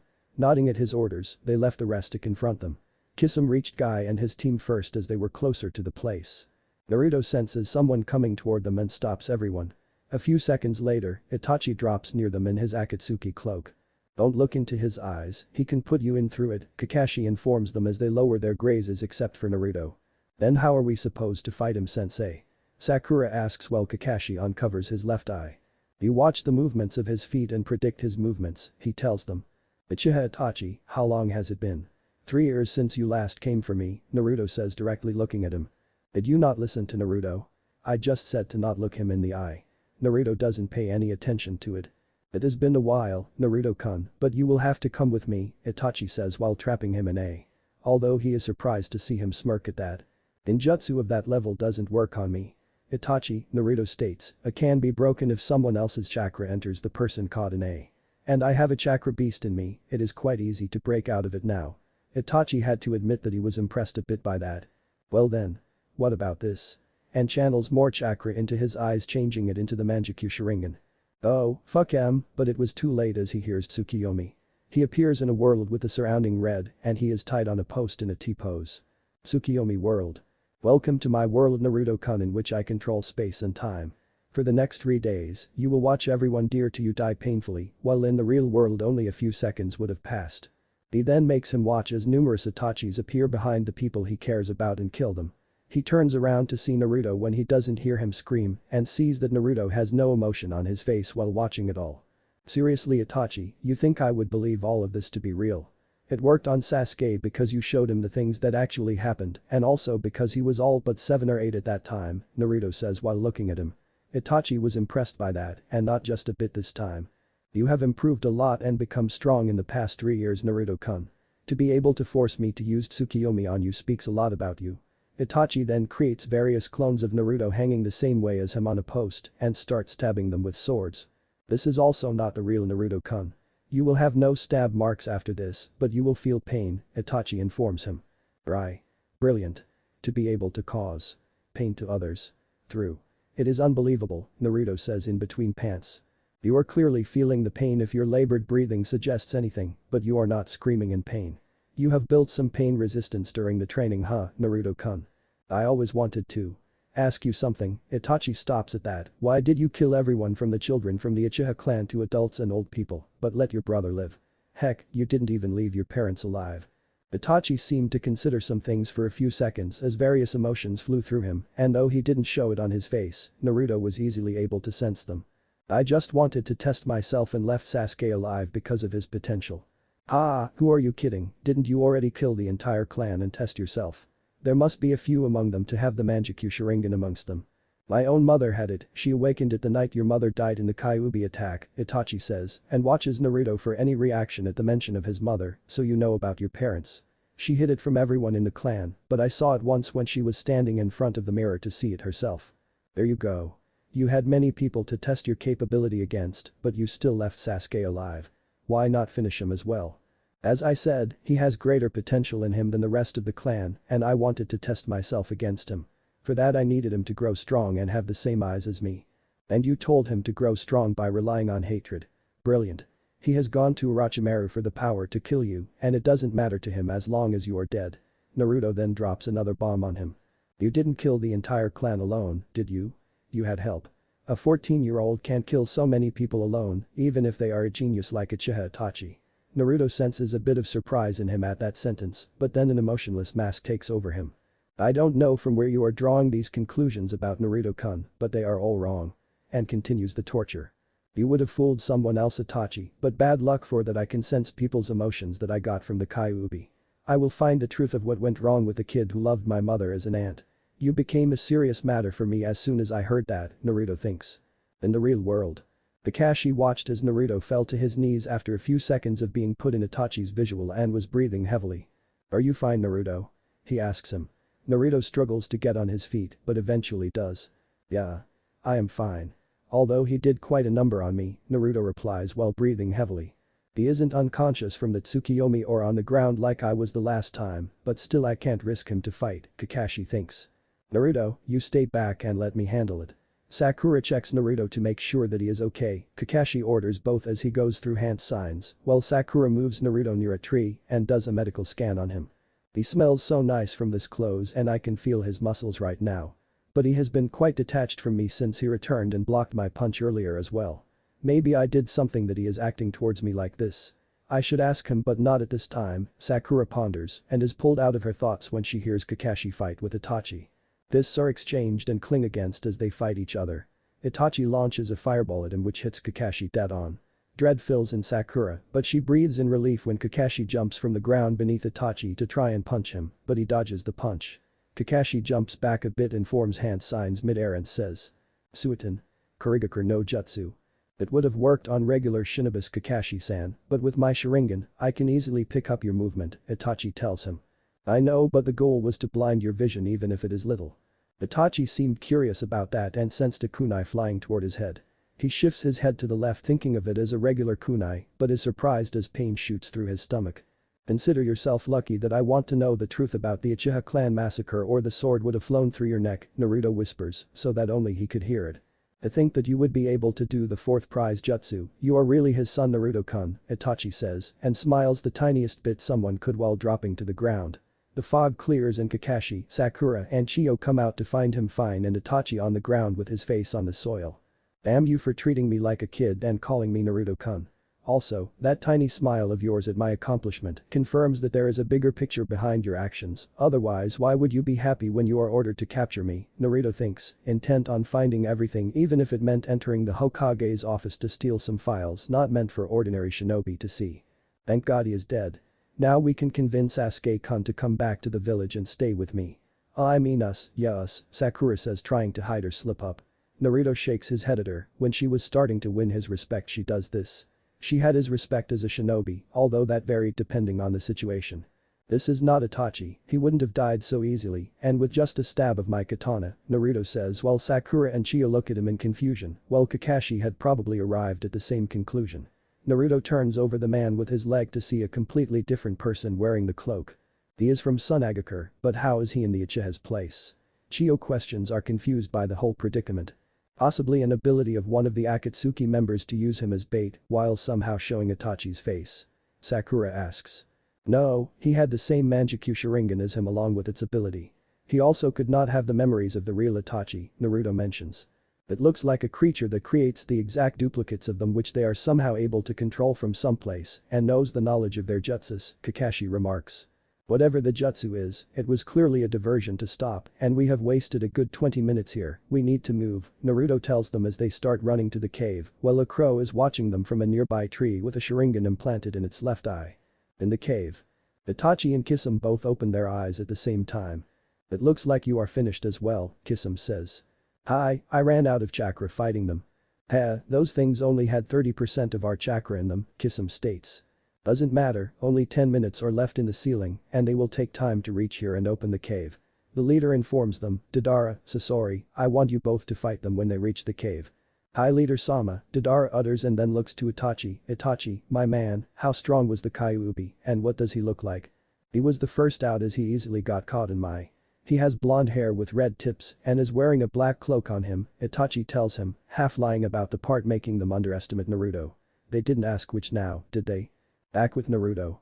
They reached a clearing and saw water flowing through a ravine and spotted Team Guy down there near a boulder. You're late. Kakashi, Guy said while turning behind making everyone in his team do so to see Team 7 land in the water. Well, you see. We got caught up in something troublesome along the way, Kakashi replies to him. Kakashi. By troublesome, you certainly don't mean me, do you? Chio jokingly says. Oh he does, believe me, he does, Naruto replied instead causing Kakashi to smile a bit under his mask. Now, shall we do this, Kakashi? Guy asks, probably the few times he was serious. Hi, Kakashi nods.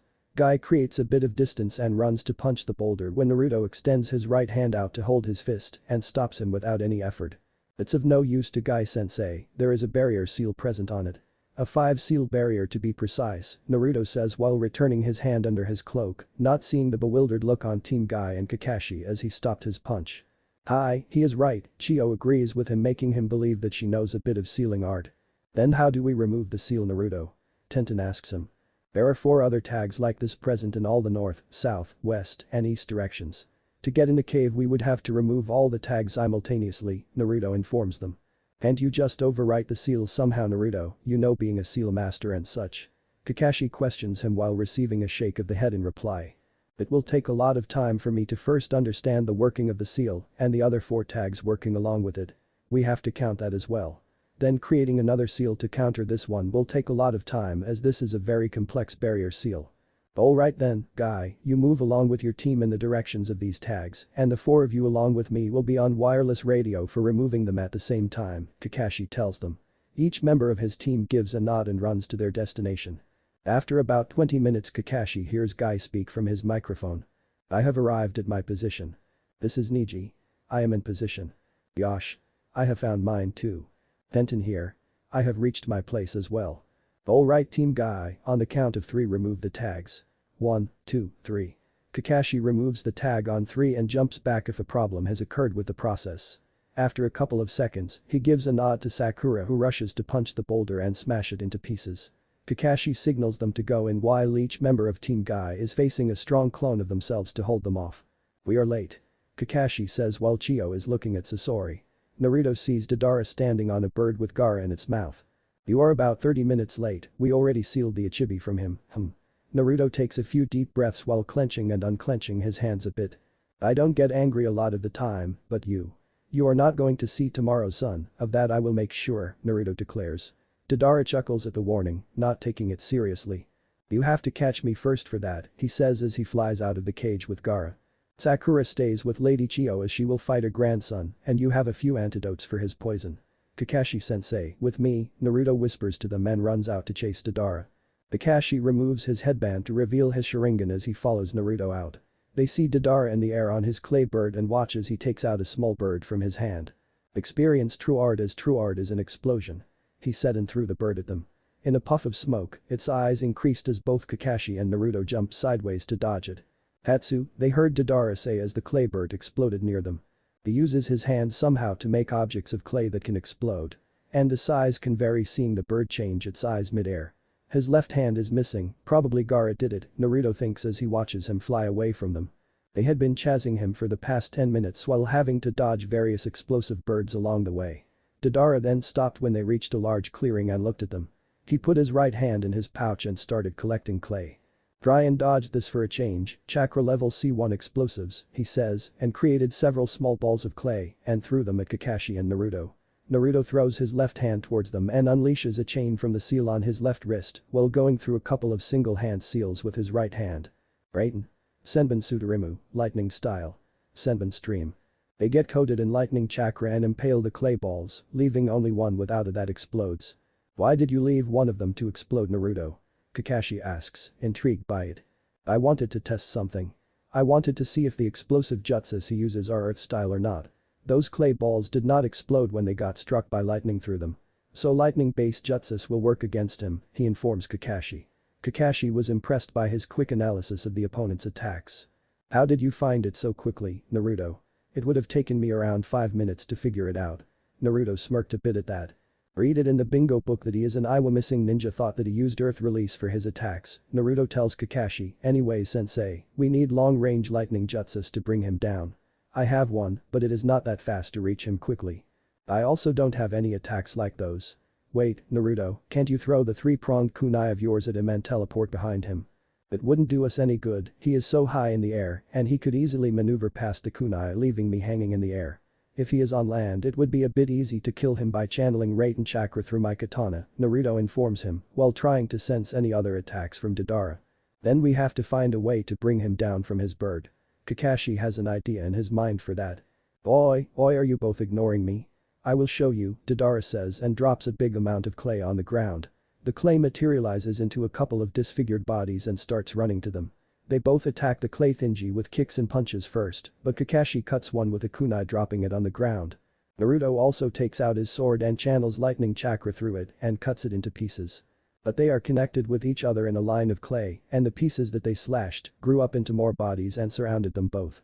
Sensing trouble, both Kakashi and Naruto quickly perform Kawarimi with different logs just in time as the group of clay exploded creating a big smoke screen. "This is not working sensei, we need to do something about it," Naruto says as he sheathed his sword while looking around to use the surroundings as an advantage. "Naruto, I will take down the bird in one shot, but you will have to do the rest because it will take a lot out of me." Naruto nods at that and creates a clone to take care of Gaara while he will go after Deidara. He watches as Kakashi forces more chakra into his Sharingan eye as it changes and takes a new form. The smoke coming from the explosion had caused a hindrance in Deidara's view and he watched as his clay bird was swirling and getting sucked into something. Naruto watched in fascination as some part of the bird disappeared from the air, for a moment he forgot his job. He got his bearings back as the clone caught a falling Gaara and leaped away with him while the real Naruto was upon Deidara in an instant and hit him with a Rasengan in the stomach. But to his shock, he turned into a clay clone and had caught his arm in it. A hand catches his right leg as he looks down to see Deidara's head solidifying from the clay left by the bird. "You thought I would go down so easily, I am always prepared for the worst. Your partner, Sharingan no Kakashi, is down from using that weird jutsu. It took a heavy toll on him. Now let us see how you will live through this. This time, it's over for real. Eat my C4. Deidara exclaims. He chews the clay in his mouth and forms an inflated copy of himself which covers Naruto's entire body as he was not able to free his right arm through the clone's stomach. He was also not in the best condition to fight after going through Itachi's Tsukiyomi. "It seems as if you are lacking chakra, You don't even have the strength left to dodge." Deidara asks him while stepping away from him as he watches the Kyuubi trapped in his C4 explosive.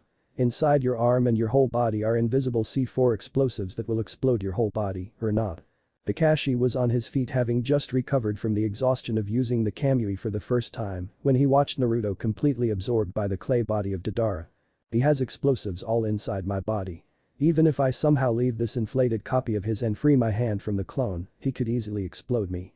Even Kyuubi's chakra would not help me. I have to think of something fast." Naruto considers his options. Deidara formed the half-ram sign and shouted Katsu to see the area where Naruto was exploding. Thinking that he had won, he was going to try and run from Kakashi if possible, but was punched in the chin from below. He flew in the air for some time and landed a few feet away to look at Naruto standing there with a few burnt marks on his face and hand. Although they had started healing with the help of the Kyuubi's chakra and his clothes had also started repairing themselves. How did you escape my C4 blast?" It was the best art I had ever created. I saw you getting captured by the C4 explosive body, meaning they were present inside you. How did you survive the blast? Deidara shouts while asking the question. I had figured out the basics behind your jutsus, and as it turns out, Doten-style jutsus are weak against Raiten-style jutsus, and guess who has Raiten as their chakra nature? So I used an A rank technique called Raiten. Hiki no Jutsu, lightning burst technique, and channeled electric current throughout my body to make the explosives ineffective, Naruto explained, leaving out the part where he had to ask the Kyuubi for a bit of chakra. That's impossible. Only the Raikages are supposed to be able to channel Raiten chakra through their body.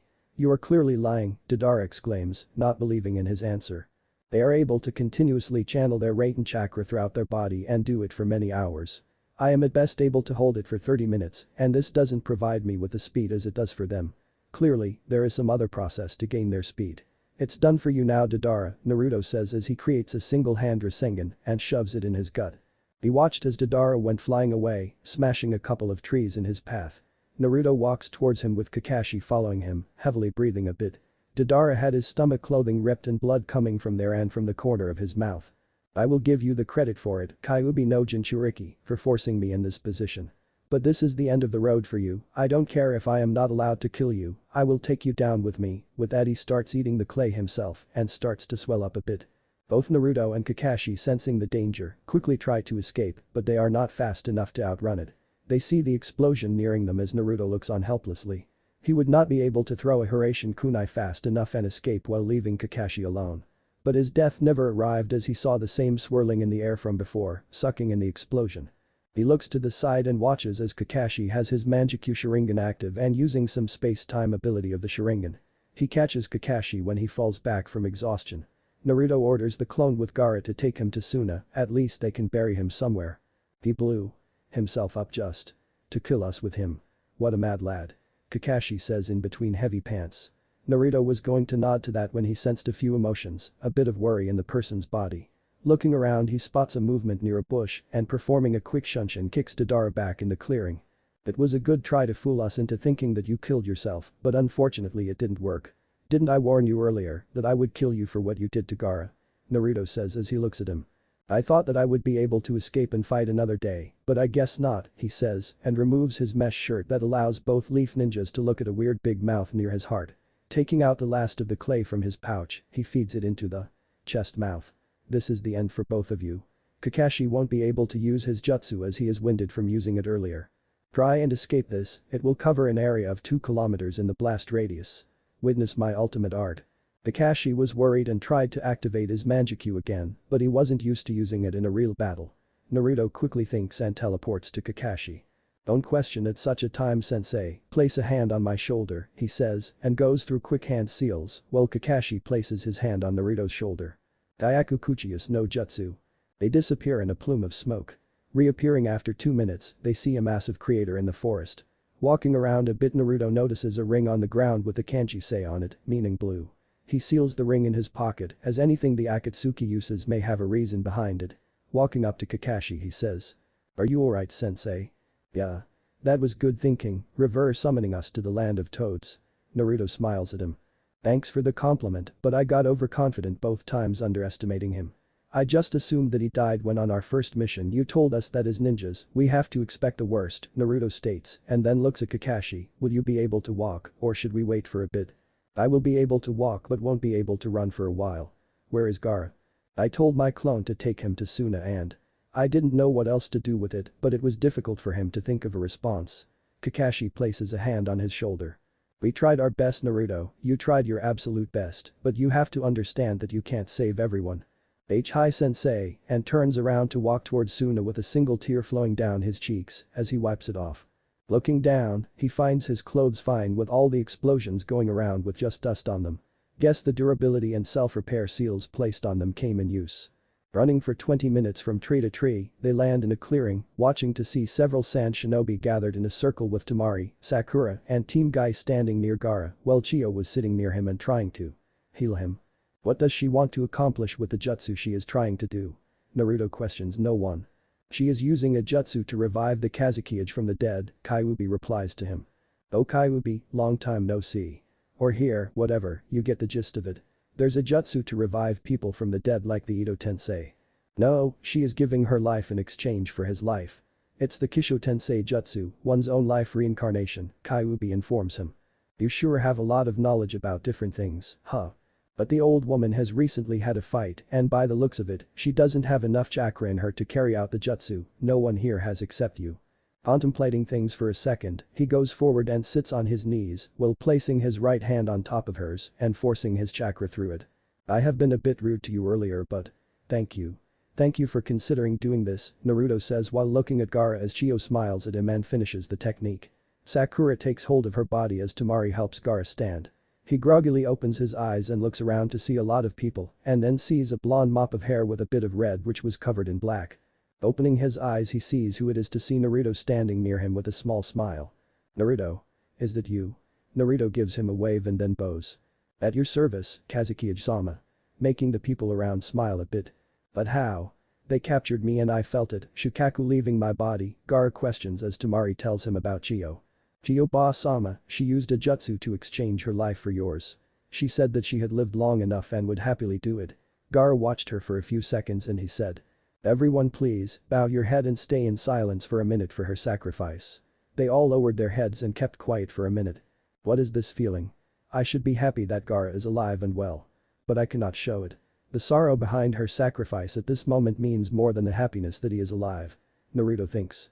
Well, Team 7 and Team Guy, let's head back to Konoha so we can report to the Hokage as soon as possible, Kakashi says while Lee and Guy start shouting about racing to Konoha. I must insist for every one of you to stay and rest for a bit. You can stay in the village for 2 days and leave for Konoha the day after tomorrow, Gaara says while Temari nods at the suggestion. What's the hurry, Kakashi-sensei, we reached Suna in a day and a half where it should have taken us 2 or 3 days. And then we fought an S-rank ninja, didn't we? Naruto says while Sakura and Tenten sigh in relief of not having to run again after such a tiring day. Naruto, this was an important mission, it was a village emergency in Suna and we had to respond immediately. We can't rest here when Tsunade-sama would be worried and want any information on the mission, Kakashi says. Naruto gives a smirk at his response and bites his thumb and goes through quick hand seals. Fuchius no Jutsu. In a puff of smoke, a small slug appeared on the ground, making everyone double-check the scene before them. Good evening Kitsayu-sama, please tell Bachan that the Kazekage retrieval mission is a success and there are no casualties on both the teams. We will rest up today and tomorrow and start for Konoha the day after yesterday and reach Konoha in 3 days from today. I will do so Naruto-kun, she says and vanishes in a puff of smoke. Naruto smiles at that and then turns to look at everyone who were staring at him. Didn't you summon a toad when you fought me for the first time? Gaara asks him. Look, the jobs are done, we get to rest and explore the village, while the Hokage will get the information needed, so what is the harm? The rest of them nod and don't bother to further question him. Back in Sunagakur. They had returned to the village and booked some rooms in the hotel to stay for the night and tomorrow. Naruto had decided to take a walk late in the night, most of the village was sleeping with only a few shinobis patrolling the areas. He was just enjoying the cool breeze of the night and thinking about the events of the day. So the Akatsuki is on the move, they have got the one-tailed beast Shukaku, and with me being the of the 9 tails, there are 7 like me and Gaara left. Hopefully, Iro Sennin is able to get some information about them, Naruto thinks while kicking a stone that was in the way. They have got one of your brothers is it, Kyuubi? Naruto says to the beast. He is no brother of mine brat, don't categorize him with me, Kyuubi responds. Oh shut up, I don't know the full truth of your origins, but I can bet on your ass that wherever you all came from was a common source, Naruto responds to him. Think whatever you like about ninjin, I can't stop you from doing that, can I now?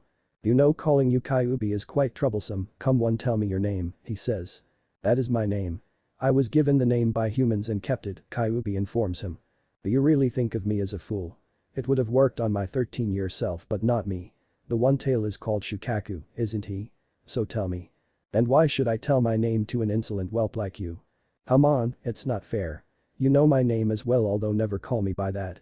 I also won't call you by your name till you say so, Naruto pleads to him. Fine, my name is. Kyuubi says and looks at him to find him closely listening, not telling. I am not a shinobi or human, so I have to listen to you. Hahaha. Dude. Fuck you. I was so into it. Well then, from now on I will call you Furball till the time you tell me your name. You pathetic human, don't you dare call me that. I will not be disrespected by you like that, Kyuubi warns him, but looks on as he just smiles. Hi. I get it, he jokes and decides to go to bed while a crow with a Sharingan is perched atop a tree outside his window. Thanks for listening. I do hope you enjoy it. If you want the next part of this video, turn on that bell notification. Like, subscribe and comment down below. And also check out the others videos I have created and enjoyed it. See you guys next video.